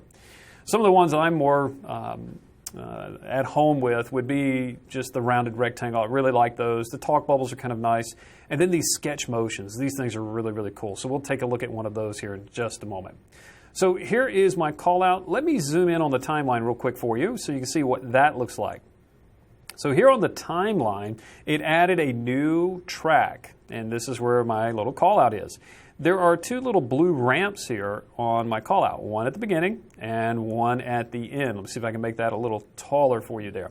This is my fade in and fade out. So by default, it adds that effect for me. What do I mean by non-destructive? Well, that just means that I can always come back in and edit my transparency or my image at any time. There we go. So if you feel like you need to edit that, there are tools over here available. When you select your callout, all of the options that you chose for that callout will be displayed here in the callouts panel. And there is my fade in and fade out effect. Awesome. So let's see some of these other little callouts. I want to add just another callout that points to, let's say the little tool that I selected here. So I'm going to advance the playhead here just a little bit, and I can see right here my mouse is starting to move, so that means I'm going to talk about that particular tool. So let me, at this point, add another callout. So right up here in my little callouts panel, I click the Add a Callout. And then I'll change it. I'll click this little drop down, and I'm going to use the sketch motion. I love these little things. They're awesome. So there it is. It's kind of like a little just pencil drawing.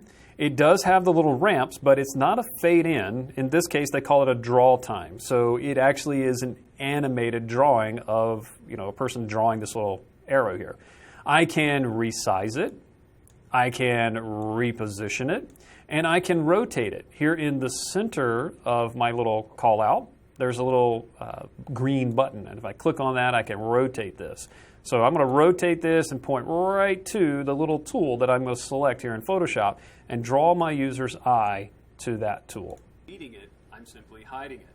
How do we go about this? Well, first, over here in my Tools panel, I'm going to select the Quick Selection tool. Awesome.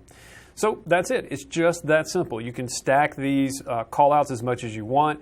You can stack them on top of each other. If you need two callouts to happen on the screen at the same time, you can stack them on top of each other.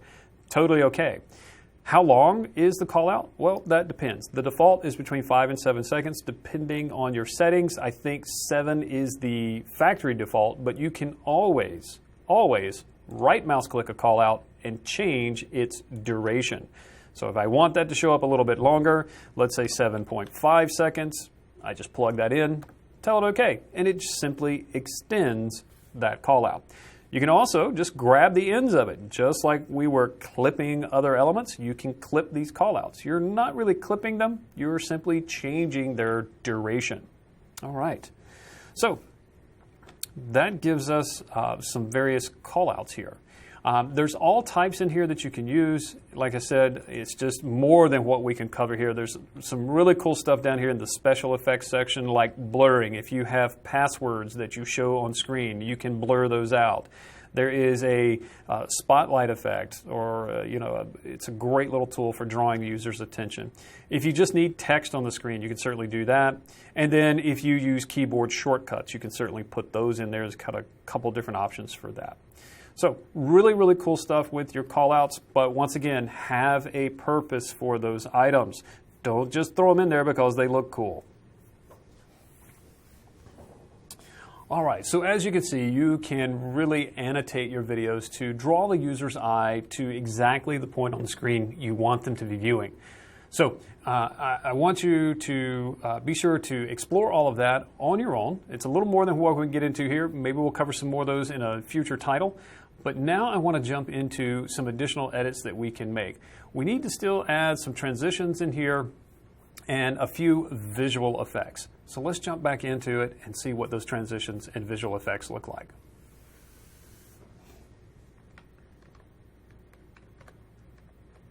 All right. So visual effects. Now these are things like zooming and panning and then other visual properties where you want to animate that object on screen. This is great for still images because you can zoom and pan, you can zoom in and move around those images. You can have images move across the screen. You can do all kinds of really cool stuff with that. But you can also use this for zooming in on a particular area of your screen recording. So I recorded at a really high resolution there, and so the pixels or the items in there, the little icons, are a little bit small. So I might be able to zoom in on a particular area and show someone how I'm doing some sort of operation here. So let's take a look. If I go back over here, and let's say that the sketch motion is okay, that's fine. Maybe I want to point out another area here. Let me just scrub along the timeline here a little bit and see if I can find another area that we will use for perhaps a zoom and pan.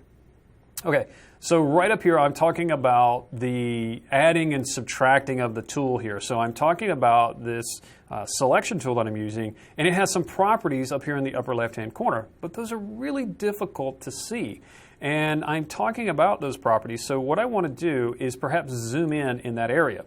I set the position of the playhead where I want to start this zoom, and then I go over here to zoom and pan. With this little tab open, I get a preview of exactly what I'm seeing over here in my canvas area. So what I want to zoom in on is this upper left-hand corner. There are some little control handles here along the edge of my recording.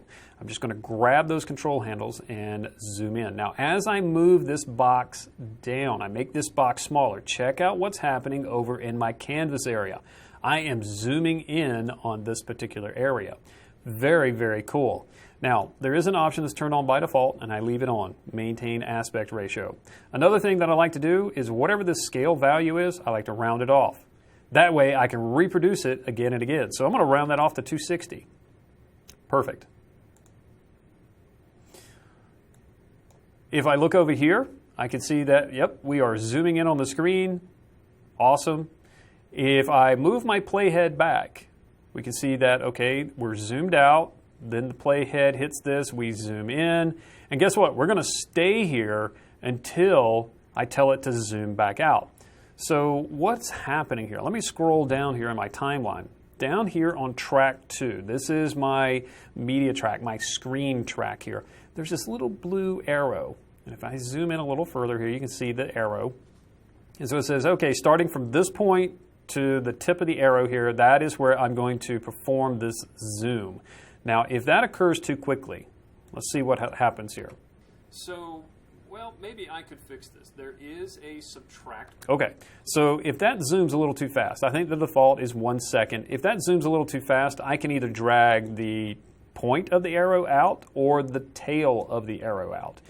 If I want the zoom to happen a little sooner, I can move the arrow to the left. If I want it to happen a little later, I can move it to the right.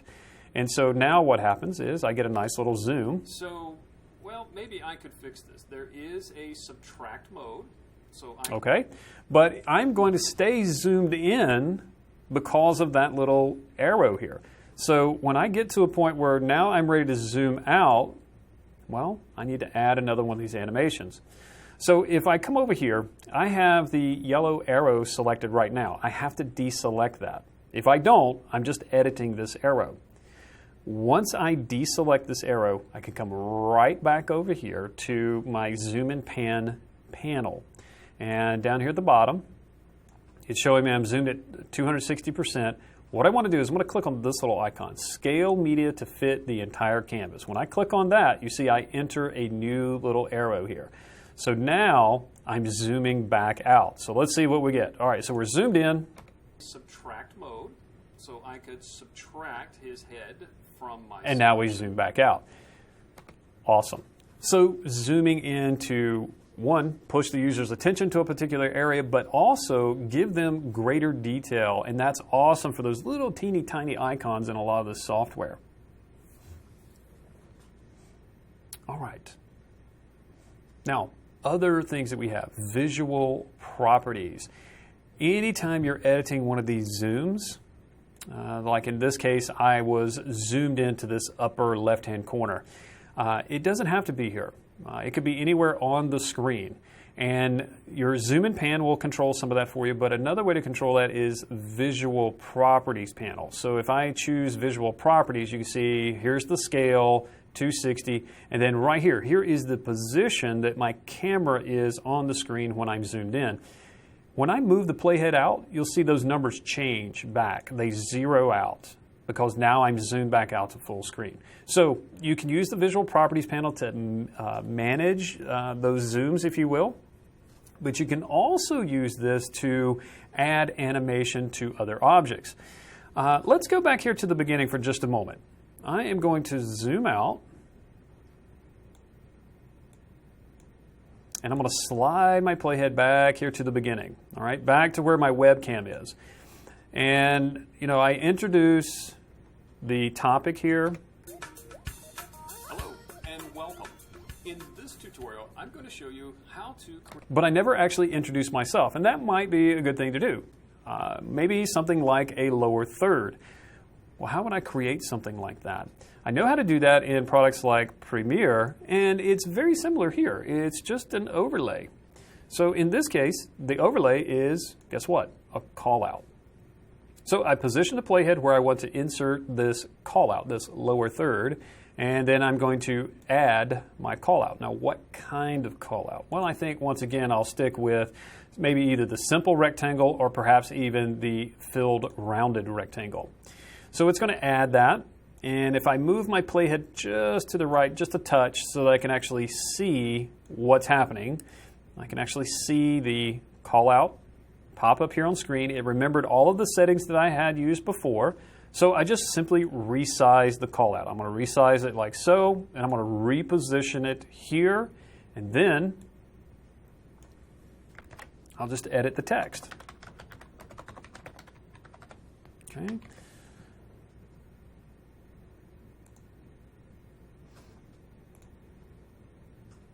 I'll just keep it something simple here.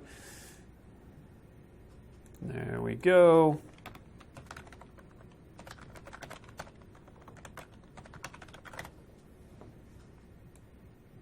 Highlight this, make that a little bit smaller. Awesome.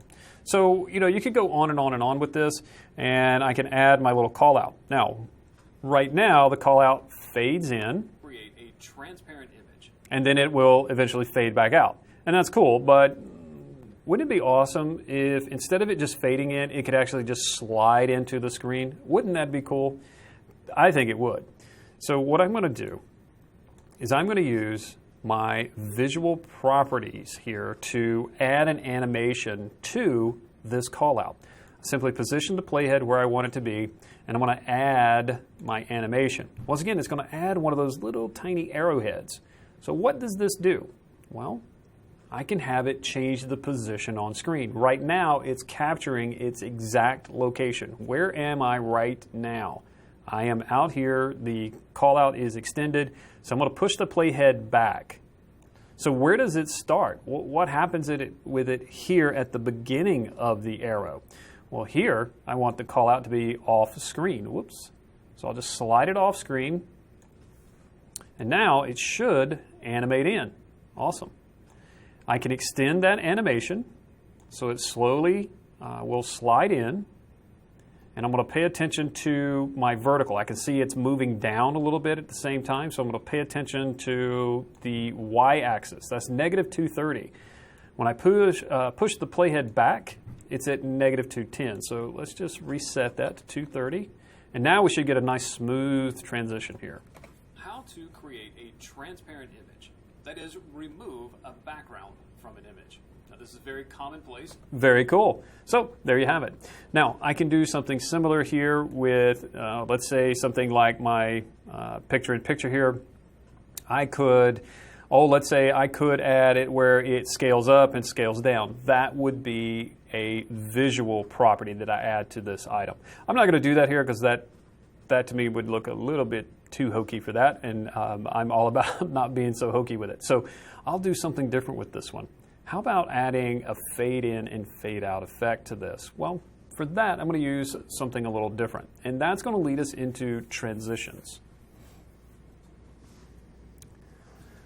And so with the visual properties and the other little items there, you can see that the zoom and pan, you can see you can add some really cool effects and animations to not only still images, but also to the video. And that's pretty cool. And it's very easy to do once you understand what the different little tools do. Now, what about transitioning? When I have items that meet up, or in my case, I have the webcam, the picture-in-picture, it's just there and then it just disappears.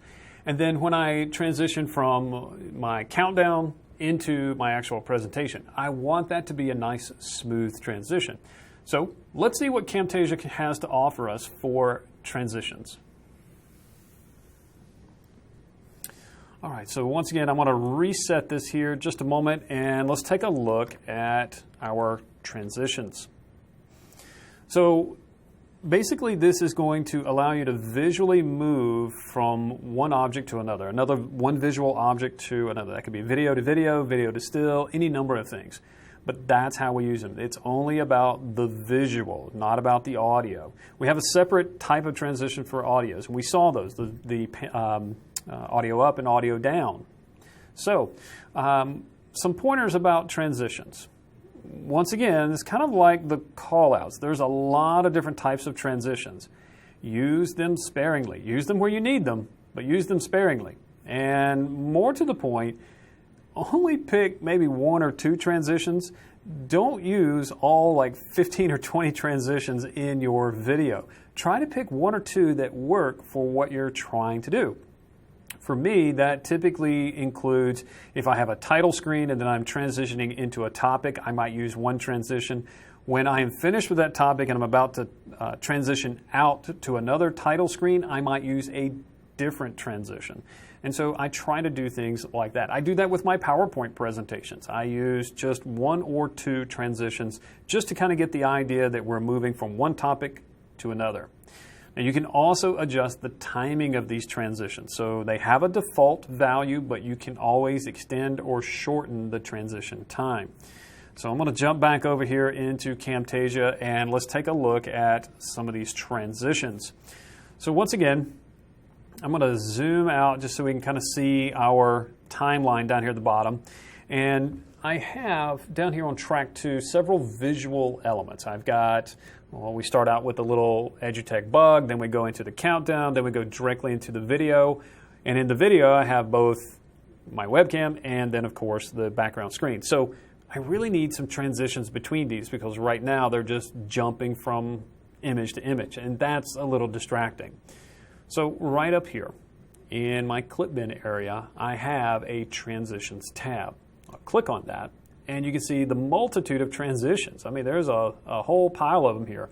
And they're a lot of fun, and a lot of people like to experiment around with these, and they all have their purpose. I'm not going to say one's any better than the other, but I will say that for my own personal workflows, for the type of stuff that I do, I like to stick with just these 2. I like the fade, and I like the fade through black. And so how do I use these 2 items? Well, a fade through black would be where I'm starting up and ending the overall video. So right here at the very beginning of track 2, I have this little EduTech bug. So instead of it just popping up on screen, I want it to fade in from black. I'm going to zoom in on my timeline here so you can see what's about to happen. I'm going to zoom in vertically as well. And I'm going to grab this fade through black transition. Now here's the really cool thing about it. It's all through Camtasia. It's drag and drop. I just love this. Just click, hold, drag, and look at this. I've got little bits and pieces of my tracks lighting up in yellow. It's telling me exactly where I can put this particular type of transition. Now, this works for all the transitions, but if you drag and drop a call out, it will tell you where you can put it or not put it. And right here, it's just going a little further by highlighting the edges of my clips. Now notice down here at the very bottom, in my audio clip, it's not highlighting that because I can't add these transitions to audio. This is visual only. So I'm just going to add it to this left-hand side of my EduTech Live bug. There we go. The length of this little guy, the horizontal length of it is the duration. How long does it take? And the default is 1 second. And that usually works. But if you ever wanted to edit that, let me zoom in here a little further so you can see it. You can just mouse over the left or right edge of your transition and it will light up just like trimming an audio clip or a video clip. The edge will light up, you get the double-headed arrow, and you can drag that item. All right, so I could extend this. Oh, let's say I wanted to, let's go like about 1.5 seconds here. My little playhead's in the way there, let me move it out of the way. 1:15, that's 1.5 seconds. So there we go. A little bit longer transition. There we go. And then I want to transition from the bug into my little video here. So in this one, I might just do a standard fade. So I'll grab my fade, and this time I'm going to drag it right here where the two meet, and it will basically split the difference here. It'll place that item, bridging these two little items here, these two little pieces of media. One more thing I want to point out to you, and this is kind of a little gotcha here. You got to watch out for this. I have just placed a transition between these two pieces of media, and it looks like it's bridging them, but they are not linked together. I can move this track, and if I do, whoops, I had both of them selected here. If I select just this one track and move it, oh, it split my transition. So the transition travels with it. But that could be a potential problem here. So I don't like doing that because you say, oh, well, just move it back. Well, that's not the same. You have a fade effect on one and a fade effect on the other piece of media, and you will see a little blip in here where these two are split. See, there's two separate effects now, and you will see a little blip on screen. So I don't like doing that. I'm going to undo this. There is a little arrow right here, this little blue arrow at the top of my timeline. That's my undo. So I'll select that a couple times, and now I have a nice solid fade transition. Awesome. Well, next I can just slide down here and I can apply more transitions. So I'm going from my title on into the actual presentation. So I might do another fade effect, and this is kind of a cross-fade effect. Here is another common scenario. I have two visual elements here stacked on top of each other, and they are starting at the same time. However, my fade is only on this bottom piece of media here. It's bridging these two pieces of media. So if I play this, well, you see my webcam popped in before my background was fully faded in. So when you run into these situations, go ahead and apply the same transition to that top piece of media. Now, it's going to fade at a different time because remember, when I span media, it splits that duration, that 1 second. So what I need to do is either extend this fade here at the bottom or just simply shorten this fade here on top. And once again, that little snapping bar, the yellow line is kicking in and letting me know, hey, your fade matches the fade immediately below it. Isn't that awesome? That is so easy. So now, if we take a look, there we go. So we're getting a little fade there. I still have a little bit of a pause before my webcam comes in. And the situation with that is that, you know, this is more of a crossfade because of two different pieces of media, so there's a little overlap. This, there's no media in front of it, so I am going to get a little bit of a pause there. You can play around with the timings a little bit as far as where this is positioned. I don't like doing that because then it throws off my audio. So there's some things I just learned to live with, and that is one of them. All right. Well, let's keep working along here. I'm going to zoom out just a little bit, and here at the end of my webcam, I want that to, of course, disappear. So once again, this is going to be a fade. So I could either apply a fade effect, that would be fine. If I do a fade here, I can just drag it to the end. It's going to fade the video out. It's wonderful transparent images. There we go. So applying those transitions, I've got them all locked in there. Awesome. Let me take a look at what else I can apply these transitions to. So let me scale some of this down. As you can see, we're constantly scaling my timeline here. I'm constantly going back and forth with that. What else can I apply a transition to? Let me drag a transition. What else lights up? Well, as you can see, my callouts, no, won't let me do it there. Won't let me apply it to audio. So it's just those video elements. The callouts themselves, while they are visual elements, they're not exactly the same, so it will not allow me to apply them here. One other thing that's really cool with this is if I decide that, you know, I really don't particularly care for that fade effect. I'd rather use the dissolve effect. Well, right here, I grab that dissolve transition, and then I can drag it over one of my existing transitions, and it will replace it. And so it lights up red, and it just says, hey, you've changed this. Transparent images. So in this case, it says, nope, I don't think I want to let you do that. And of course, now we run into a little issue here. And so hopefully we'll get this to recover here. It happens, folks. And that brings up another unexpected and yet happy little accident. So what happens when this occurs? What happens when Camtasia crashes? Because trust me, folks, it will happen. It's a very stable product, but it will happen. And you saw just something simple there. It just kind of flaked it out. It didn't like it.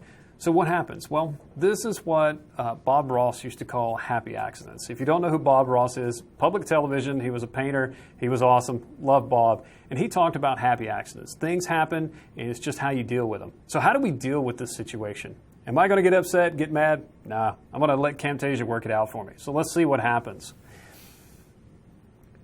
If I come back over here and I look for Camtasia, well, it's not going to be in here anymore, okay? So what I need to do is launch Camtasia again. I'm going to click on my Start menu. Here is Camtasia Studio 8. Click on that. And here we go. So I'm just right back here at the beginning of things. So what's going to happen here? Well, I want to open a recent project. Let's see. If I click the More button here, and I go to my folder here, and I want to look for my new project, and we called this one PS Transparency here, and I open it. Okay, look at this. How awesome is this? Camtasia said, wait a minute, this project closed unexpectedly. I can attempt to recover to the last autosave version, and that's exactly what it's going to do. So it says to open and keep the newer autosave project, choose recover, or to revert back to the old version, choose discard. Well, I did a lot of work. Let's see what happens here. I'm going to recover my work. And so hopefully it's going to recover the vast majority of that work, and I believe it has. So it has an auto save built in. It saves in the background. Now, it's not exactly the same as saving your project. So here's a mantra that I follow typically. I obviously didn't in this case, but typically on most projects. Save and save often, especially when we're working with video. So whether you saw me do it or not, typically here in the background I was Control-S-ing. I was saving my project. So let's go ahead and do that again here. File and save my project. You want to do that on a regular basis. But just note that if it does crash, you may lose a few minutes of what you've been working on, but check it out. There's all of my transitions in place, everything that I was working on there at the end. Isn't that cool? Camtasia can be a lifesaver. And like I said, that was really just a happy accident. That was not planned, but I'm glad it did happen so you can see how you can deal with those types of things. All right, well, let's get back on track here. Let's keep adding some of these transitions. So I'm going to just run down here to the end of my project here, because down here towards the end, we have some additional content. So we're going to fade from our video. We're going to go from our video back into our little bug here. So I need to put a transition there. All right. Switch over to my transitions. For this one, I think I'm going to use my fade effect again, one of my favorites. I just drag and drop it. It's going to bridge the two. And then in here, what else do I want? Well, let's see. I'm going to go from the bug, and then I want to go into maybe this little logo here, which is one of our sponsors here. So first, I'm going to edit this little sponsor logo here. So I'll just scale this down. Now, once again, this was just an image, just a graphic that I imported in my media bin and then just dragged and dropped it here to my stage. So it's just another piece of media. Camtasia sees it as, hey, it's a visual element. How long do you want it on the screen? What is the duration of this? So I'm going to give ELB a little love here. I'm going to give them a full 7 seconds of screen time here. I'm also going to put their byline in here. So their byline, I'm going to add as a call out. Come over here to my callouts, and I'm going to add a callout. The callout is going to be just text. So I click the drop down and I choose just the text, which you find under the special category. And then I will edit that text. So what do I want this to say?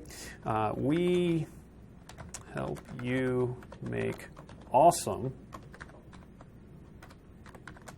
e-learning. Oh, I like this even better. How about helping you make awesome e-learning? Sounds good. All right, now I'm going to highlight all that text. I'm going to change the size on the text. I'm going to change the color on the text. And then I'm going to reposition the call out here. So I'm going to stretch it out a little bit, and I'm going to reposition it here on my screen, just like so. I want to make sure that it's lined up centered. Awesome. And let's edit that text. I want to make it bold. as well. There we go. Great. So now I just need to make sure that it lines up and is the same duration as my little ELB logo here. And it is. Perfect. So how do I transition from this object to the next object? I want something else in here. I don't want to just jump from the or from the little bug here into the eLearning Brothers logo here. I want something in between. So that's why I've left this little gap here. Let me just add another call out. Now, if I go over here right now, I still have my text call out selected. It's highlighted here in my panel, my timeline panel. So I want to be very careful of that. If I make changes here, I am changing that object. I want to be sure that I click add a call out to add a new call out. And once again, it remembers the last settings that I used, including the text.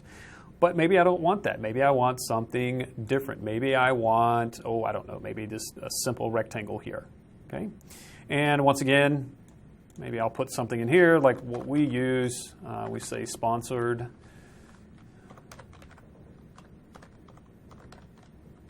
If I could spell, it'd be deadly. Sponsored by.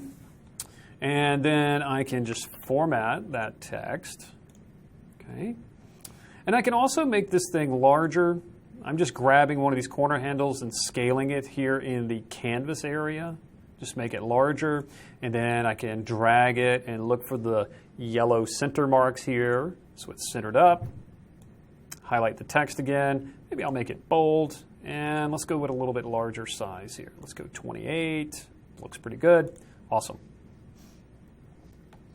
Now, where does this thing come in? Well, I can just drag and drop it, and I can actually either keep it on one of these other tracks, or I can stuff it in with one of these tracks here. Now, here's the problem with this. This is a call out. It has a built-in fade effect, but can I add a transition between it and the previous little bug here, the little image? Let's see. I grab my transitions. I want to fade through. No. It'll let me put the fade on the little bug, but it won't let me apply the fade transition to this call out. So we have to be a little more careful with this. Let me go ahead and apply the fade transition on the tail of my ETL bug here. And then let me just pick up this item, move it onto the track up above it, and then move it to the left ever so slightly. Now I'm getting double lines, and what it's saying is, okay, my transition on my little ETL bug, the little image there, and the fade effect that is applied to my call out here, well, they're lining up perfectly.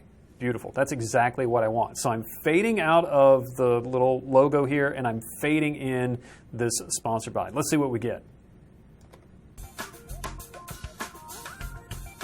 There we go. A nice little transition. So we'll just repeat this process. Now, I need to go ahead and move some of this other media across. So I'm going to drag my eLearning Brothers logo over, and I want it to overlap as well with this little sponsored by. But what about that text? I can't overlap that text. It's on the same track as my sponsored by little call out. Well, this is where these layers or these tracks come in handy, because you can layer content on top of each other. I don't have anything up here in this track 4, at least not at this point in time, so that I can actually move this little text call out up above it and line it up. You see it lines up perfectly with the fade out effect from this call out. Let's see what we get.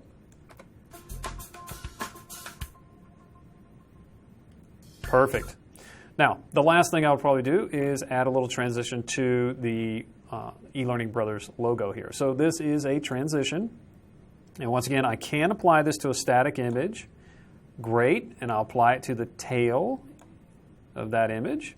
And then I'll come out here to the end. And then, of course, we have the Lodestone logo here.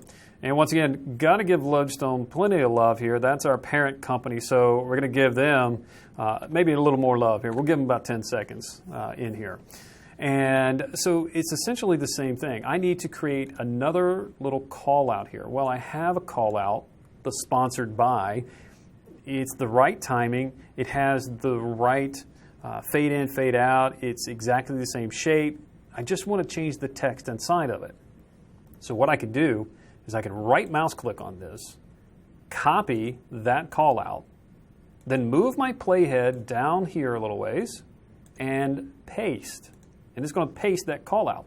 Now it's just a matter of moving the position of that call out. So I'm using my little yellow snapping lines there to snap this and having these things just locked together like little Legos here. It's just perfect. Throw another fade effect here. And then finally here at the end, I will fade to black. So we'll do a fade to black on the end. So that is all of our transitioning here. A lot of transitioning going on, but let's see what we get here. Let's go here.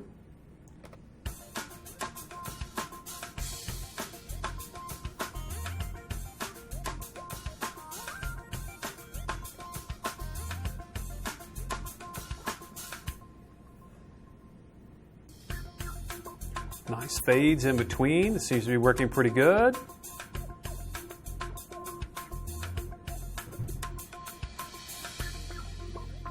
Okay, so this last call out here, I need to update that. I'm going to move the playhead back so I can actually see it here in my canvas area.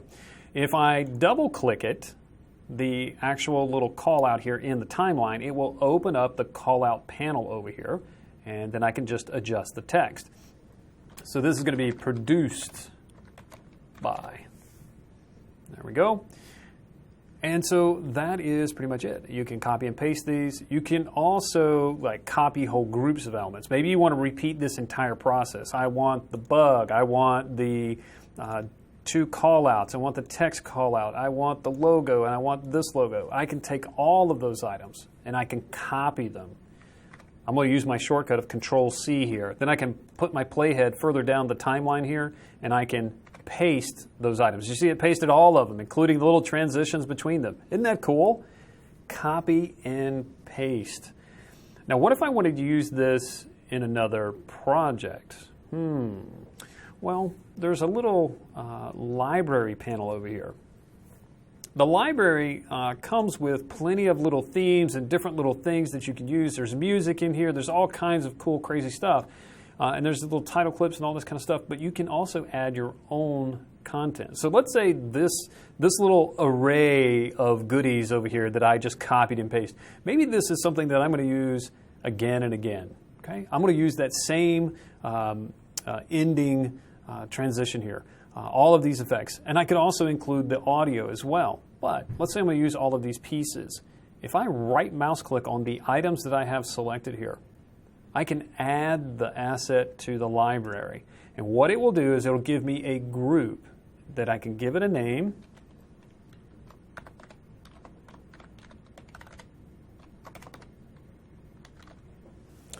And now that is added to my library, and I can use this in other Camtasia products. So very, very cool. A great way to reuse your content. Now, I don't need this content here on my timeline, so I'm going to select this content and delete it. There we go. Well, just a few more edits before we can start producing. We need to adjust this audio track here. So the audio, this is the music, the soundtrack. And I want this to kind of fade out. And it does have its own little fade here. And you can kind of see this. Let me enlarge the vertical stack here of this. You can see that little mountain ranges go down, down, down. And there's some little tiny mountains here, if you will. And then finally it goes to nothing. So it has a very long, trailing, slow fade effect. Well, where do I want that to stop? Well, I want to just drag this over and maybe have it stop almost right there on the end. Maybe just a little bit more like that. And maybe just trim the tail of it off to match my visual components. Now, what about the rest of this over here? Well, it's pretty much like we did in the first half of the video here. And that is to trim this audio. So remember, this trimming is non-destructive. So if I grab the left side of this audio track, I can drag it to the left and reveal more of that original audio track. It's all there. It's just being hidden from our speakers, really. But what I'll do is I'll drag this to the right, and then I want to pay attention to my audio track on top. So I'm going to scroll up here a little bit, and I'm actually going to make the height of these a little smaller so I can see them. And so I pay attention to track 4. Now this is my audio track. This is my voiceover track here. So I'm talking to my students. And so you can see here I'm giving my closing statement here, and then it just kind of fades off into nothingness. So I want to have a little bit of an overlap between these two audio tracks. And so just as I'm saying my goodbyes here is when I want this music track to start up. So I've got it lined up. I've got it trimmed where I want. But now I need to have this audio track fade in slowly. So it should start out at basically nothing and then the volume come up. So once again, I'm going to select my audio track. I'm going to go over to the audio panel and I'll choose fade in.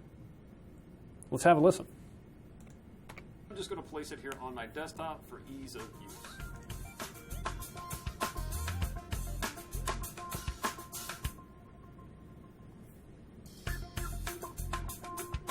Okay, and so you can play around with that. You can play around with the timings here, just moving the audio, sliding it backwards and forwards, and maybe trying to get some of the chorus and different little beats to kind of line up with your content in here, or move the content around so that it kind of matches your audio track.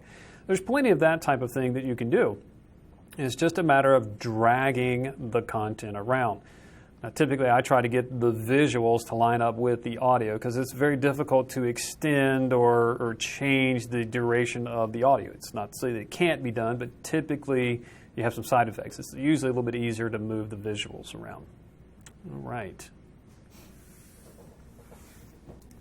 So, as you can see, there is a lot happening here in Camtasia Studio. Editing video, adding callouts, doing all kinds of crazy stuff, throwing those transitions in there.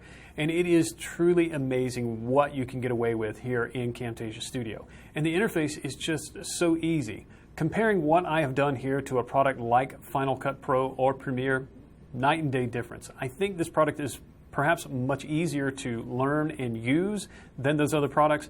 And yeah, the quality difference may be a little different. Yeah, there are some additional things that I can do in Premiere and After Effects that I can't do here, but I'm not having to use a really complicated tool. I'm using something very simple, and I'm using simple shapes to move them around and create an awesome video. All right, well, now that we've got it kind of all together, I think we got it where we want it to be. Let's take a look at how do we get this content into a form that we can share with our audience. Because not everybody's going to have Camtasia Studio. And even if they did, you wouldn't want them editing your video, would you? No. So let's export this or produce it into a format that we can share on multiple devices.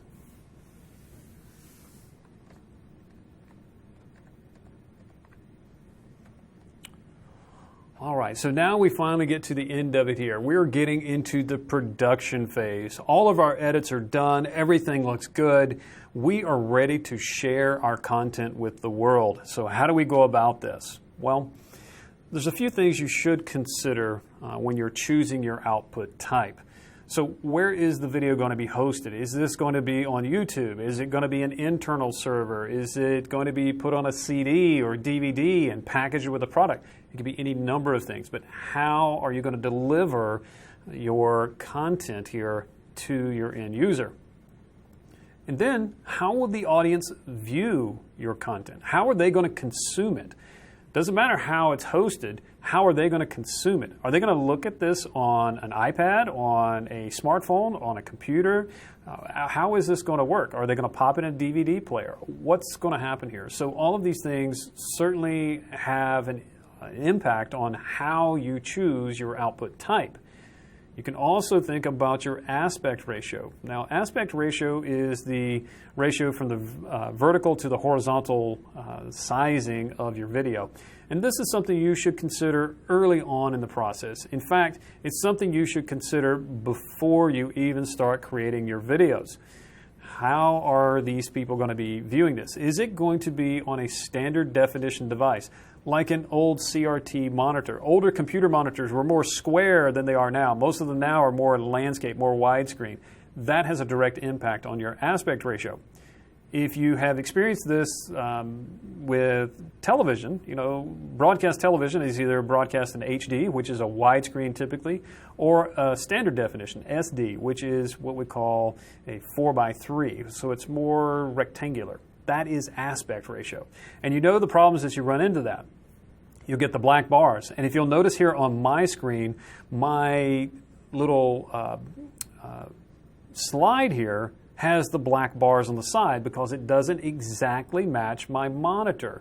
Now, in your case, it may not. It may be broadcasting full screen, but my monitor here is a little different. So I'm experiencing black bars on the sides. Now, the last thing you should consider when you're choosing your output type is the level of interactivity. Do you want to make this content interactive? Is the user going to click on objects here inside while they're watching the video? Are they going to, maybe you're going to have them navigate to a website or maybe navigate to a particular part of the video? A quiz. You could actually insert a quiz inside of this. So maybe it's a training video complete with a quiz, or perhaps a survey, something where the user actually has to engage with your video. So all of these things are certainly factors when it comes to choosing your output type. So I'm going to jump back over to Camtasia and we'll take a look at this.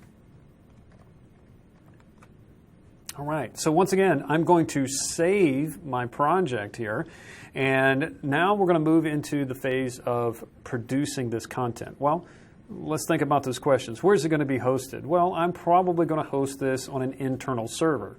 Okay, not a problem there. How is my end user going to watch it? Well, that depends. Most of my viewers are going to be watching it perhaps on their laptop or their computer screen. Great. But I have a small audience that is viewing this on, say, an iPad or other tablet device. So I have to keep that in mind, especially when it comes to those Apple devices. And we all know the history with the Apple devices and getting interactive content on those. It can be a little hectic, so we definitely have to keep that in mind. So how are we going to export this? How are we going to produce it? Well, let's take a look. Right up here at the top, I have a produce and share button. I'm going to click the drop down for that. There's a little disclosure triangle to the right of that, and I'm going to click on that. I get the standard produce and share, which is what we're going to do, but I could also share this directly to Screencast. Now, Screencast is TechSmith. Now, TechSmith is the folks that created Camtasia. This is their version. It's kind of like TechSmith's version of YouTube. It's their own little channel there, or content delivery network, where you can purchase a subscription and you can host your videos and you can privatize it and do all kinds of really cool stuff there with Screencast. Really cool. I'm not going to use that because I don't personally have one of those accounts.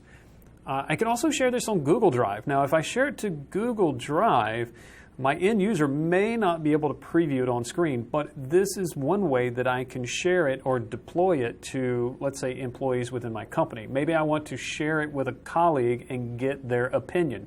Hey, take a look at this file, preview this video for me, and give me your feedback.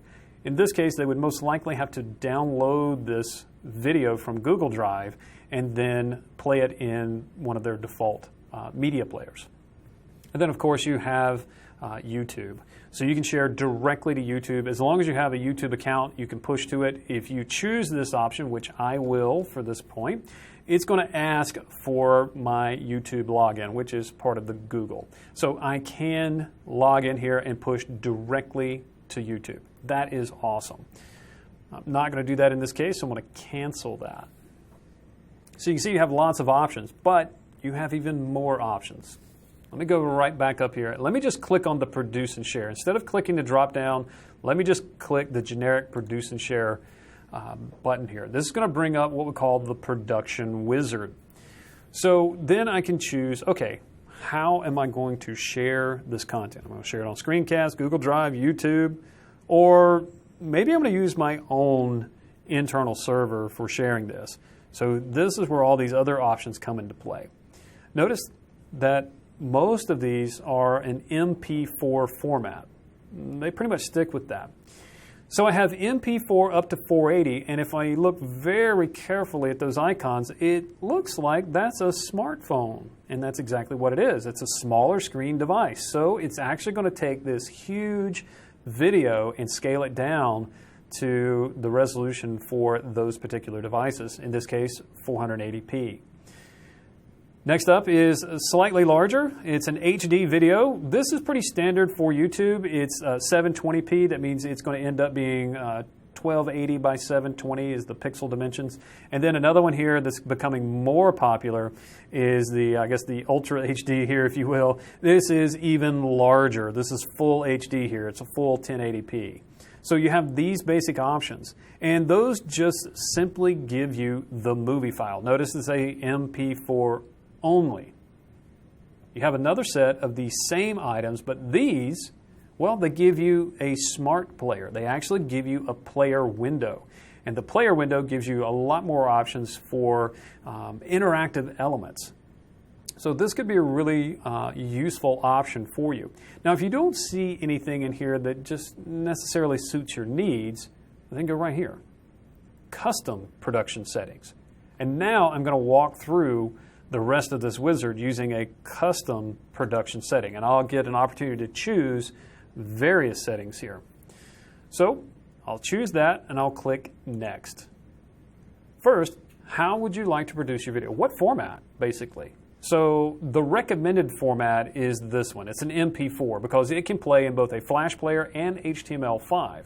And that's pretty much where we play in the world of e-learning. But in case you need a different format, well, they're available to you here.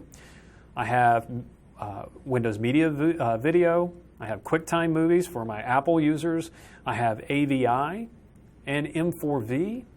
And you can see the list just goes on and on. If I click the Next button, then I get a controller because I did choose to have a controller here. So do I want player controls? And you can see a little preview down here at the bottom. This is the controller, so it's like a little play bar.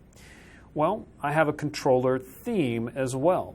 So I can choose from various presets here. I can choose something like a transparent. And it's a bit larger and it's semi-transparent. Part of it actually covers up my video, but it's kind of see-through. It's kind of cool. But I can just choose one of these that's maybe more appropriate for my particular theme. How am I producing my video? That sort of thing. So let's play around with some of these. You just see some of the different items that you can choose. So just find something that works for your particular environment, something that goes along with your theming of your video. Now, for me, I kind of like either the silver or the classic because they're really, really small. I can also choose to auto-hide the controls. This is really handy when you have one of these larger controls because you see how large they are. If I turn on auto-hide, when the user mouses away from the video or just keeps their mouse still for a moment, my player controls here will fade out. Now, the moment they move that cursor, they'll pop right back up and be available to them. So I really like using the auto-hide controls, especially if I'm using a larger controller theme. The smaller ones here, not so much an issue, so I'll generally turn that off. After the video, what happens when my video has finished playing? What am I supposed to do? What is going to happen for my user? Well, it's going to stop the video and it's going to put a huge replay button so they can watch the video again. If that's not what you want, you can see you have other options, including stop, loop, and I can have them navigate to a particular URL. I can have them go to my website or perhaps go and choose another video from my website. Very, very cool.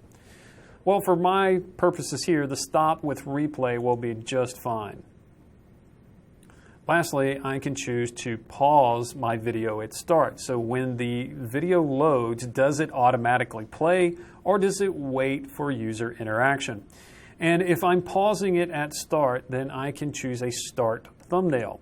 So automatic is pretty much just the generic play button, the big triangle within a circle. You've seen this on lots of videos where there's just a big circle right in the middle. It's kind of transparent. It's got a triangle pointing to the right. Generic play button. If you have your own icon that you want to use, your own file, you can choose a file.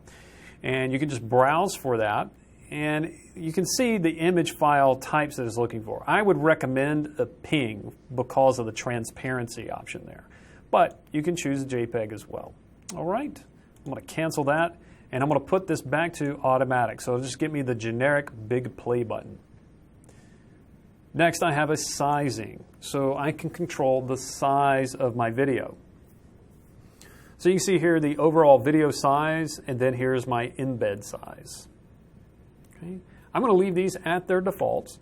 What it's going to do is the finished rendering, including the interface, should be 1280 by 720, but my video will most likely be scaled down for this size to fit within that window.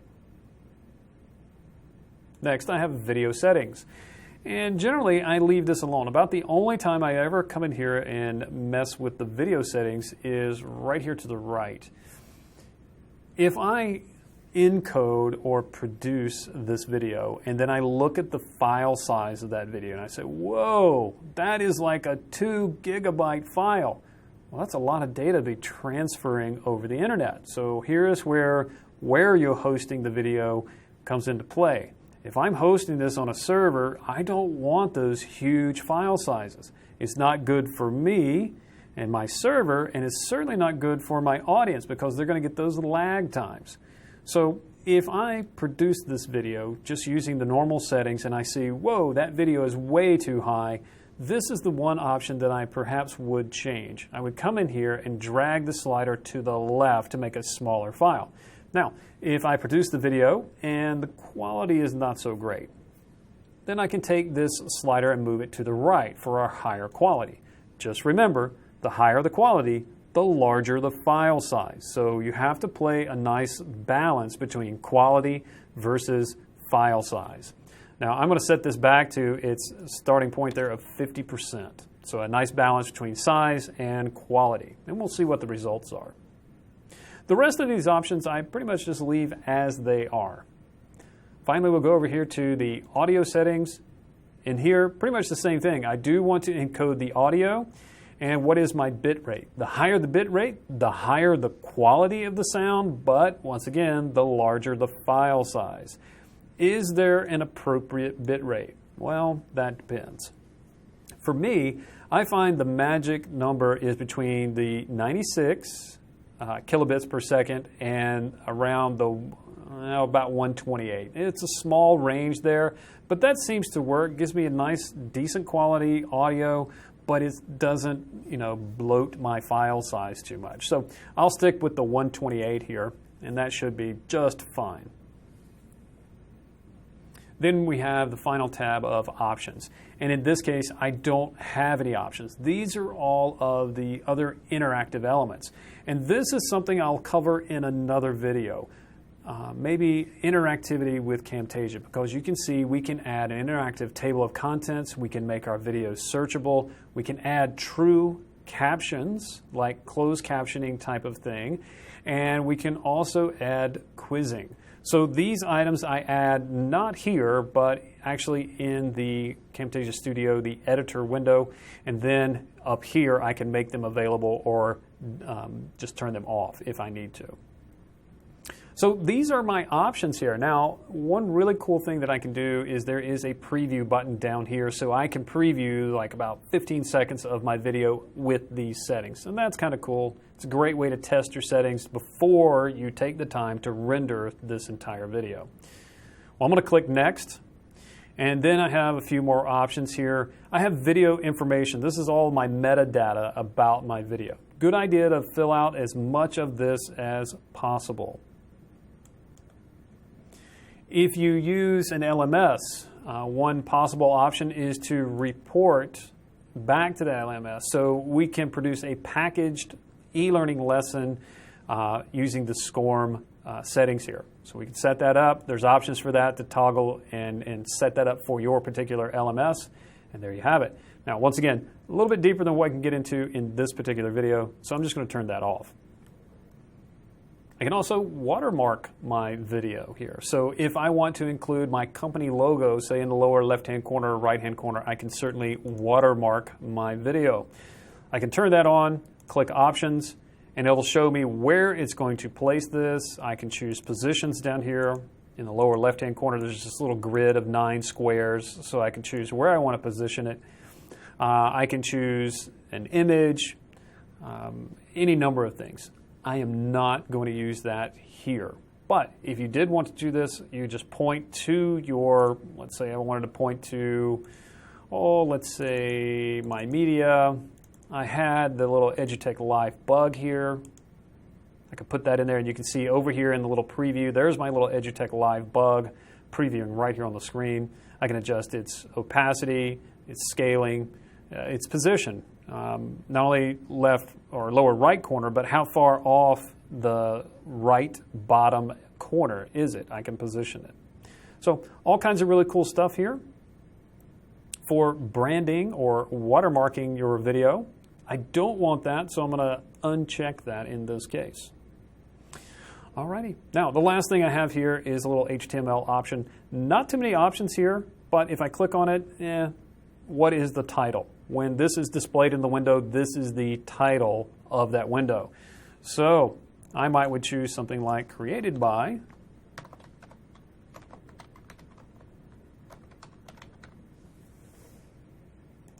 like so.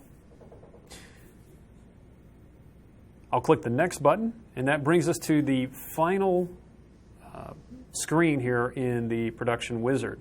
It's asking for a production name and where do I want to save this file? Where do I want to finalize this file? So right here it says folder. Okay, I don't mind the production name. You could certainly change that, but this is the name of my project. I generally keep them the same. But then the folder. The default is to go to my Documents folder inside of a Camtasia Studio folder. Don't want that. So I'm going to click over here, and I'm going to go back to my Project folder. Remember, we created a new project right here, so I want to drop it right back in this same Project folder. You can see down here at the bottom my file type, MPEG-4. I click Save. There we go. It's listed right here in my Project folder. I also like to have this turned on, organize produced files into subfolders, because I'm not just producing that one video. Take a look down here at the bottom. These files will be created upon production. It's going to create a folder, and then it's going to create all of these files. Look at that. It's not just a simple video. There's a lot that goes along with this. And so if I don't choose this organize produced files into subfolders, all of that stuff is going to be floating around willy-nilly in my project folder, and I don't want that. I want to keep it self-contained. So I'd be sure to turn that on. Lastly, some post-production options here. Show the results and play the video after production, but before you upload. Awesome. So I'll click Finish. And so while this is rendering, it will take it a few moments just to render. Let me just recap what we've done. We've made all of our edits, and then we walked through a custom production output. So we chose exactly what we wanted to output, where we wanted to output it, how we wanted to organize those files. And remember, it's creating more than just one video. There was a lot of supporting files that go along with that particular video. So there's the players and the flash players and all the cool stuff that goes along with it that makes that video what it is. Now at its core, yes, there is just the single MP4 file, but you do need all those support files. So when it comes time to hand this project off to be delivered, you're going to hand off that entire production folder. If the folks on the other end don't need it, so let's say you hand this off to your web professionals who are handling, maybe you're supporting this internally on your own web server, they're going to pick and choose the files that they need. They may not need all of that content, but it's better to let them have that content and not need it than need it and you not have it. Okay? So it's still rendering here. It's going to take just a couple more seconds, and now we're going to jump back in there and see what the resulting screen looks like. So there we have it. Now, it goes ahead and plays this video. Now, here on this machine, it is going to play it in my web browser. So you can see the video is paused, and I have this huge play button right here in the middle. So I'll click on that. My controller comes up down here at the bottom. So I can mute the audio here, I can see things, I can go full screen, I can do a couple of different little things here. I can seek, go ahead, I can go backwards. Very, very cool. You can really play around with this. Now, if I move away from the controller here, it should hide that after a few seconds. I can't remember if I had that turned on or not, maybe not. But if I did have that option to auto hide, it would auto hide that little player controller. But that's it. It previews the little video for me. Awesome. Looks pretty good. I'll close this preview, and now I'm presented with the production results. So it tells me all of the files that were created, where it placed them, what's the duration of my content, how long was the video. It's almost 7 minutes long. What's the size of it? And, you know, all of the different components and information that I may need to know at a later date. So all of this is put in here for me. It lets me know everything looks good. If there were any errors, it would have certainly flagged those for me here. And here's the really cool thing about this. Actually, there's two really cool things about this. One, if I wanted to see all of the files that were created, there's a button here that says Open Production Folder. If I click on that, check it out. If I look here in my path here at the top, there it is, William, Camtasia Level 1, Lesson 2, that's my project folder, and it created this new folder, PS Transparency, and here are all of the supporting components for my video. And right here, this is the single video file, but all of this other stuff comes along for the ride because it's the supporting elements.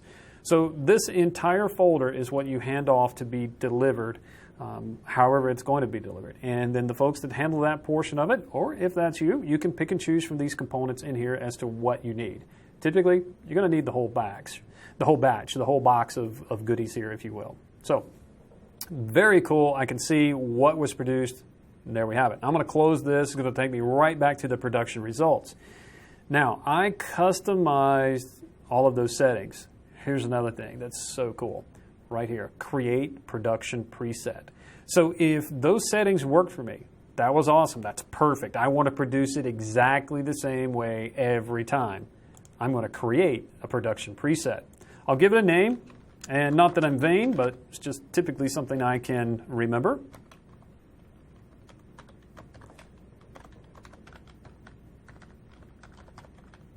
Okay, but I might put a project type. Hey, these are training videos or whatever, and I'll give a little description here. But it's going to capture all of those settings. Now, I click OK, and I click Finish. There we are. We're done. But let's say we come to the next project, and we go to Produce and Share. Right here, there is my custom preset. So I can output this same way every time to get that consistency between my video projects. All right, well, there we are. From start to finish, from recording and editing your content all the way down to production and making your life a little bit easier with that production process. All right, so a few more questions here. Can the Camtasia audio track be isolated, saved, manipulated, something like Audition, then imported back into the Camtasia project? Jane, that's an excellent question. And I would like to tell you that off the top, no. It can, but you have to do something a little special with it. You have to take that media. You have to export that media as a separate type. You can do it, but basically you would have to place just that audio track in your Camtasia folder, produce it just as the audio, and you're going to get like an MP3 file. Produce that, then you can bring it over into Audition, play around with it, do whatever you want, save that out, and then place that or import that back into Camtasia, and you have your edited audio track. So yes, the short answer is yes. The immediate answer is probably no, but yes, you can do it. It's just a long, drawn-out process, but absolutely, you can certainly do that. All right. Let's see, what else can we have here? Can you do scrolling credits? Yes, that would be something more along the lines of a, just another call out.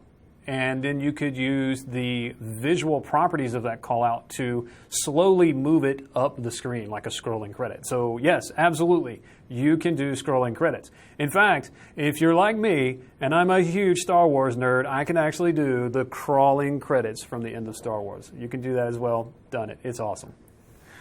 All right, one more question here. Are the Camtasia Smart Player options as robust as HapYak? Excellent question again, Jane. No, it's just a different set of options there. With the Smart Player here, that is just saying, hey, what kind of device is the person using? Are they on a standard Mac or a PC? Okay, great, I might use the Flash Player. Oh, wait a minute, they're on an iOS device. I can't use Flash, I'm going to have to use HTML5. So that's really what that Smart Player is about. It's just trying to decide what is it going to play on? How is it going to deliver that content for you? So that's really all it's about. Let's see if we have any other questions here. It looks like that is it. Okay. Well, awesome. Folks, we do greatly appreciate you coming to spend a little time with us and learning about all of these wonderful tools that we have to offer. And just keep coming back. Week after week, we should be offering a new title, and we've got something new in the works coming your way soon. Can't say too much about it now, but trust me, it's going to be awesome. It's going to be a whole new way to learn. So until next time, I'm William Everhart. Thank you. We'll see you again.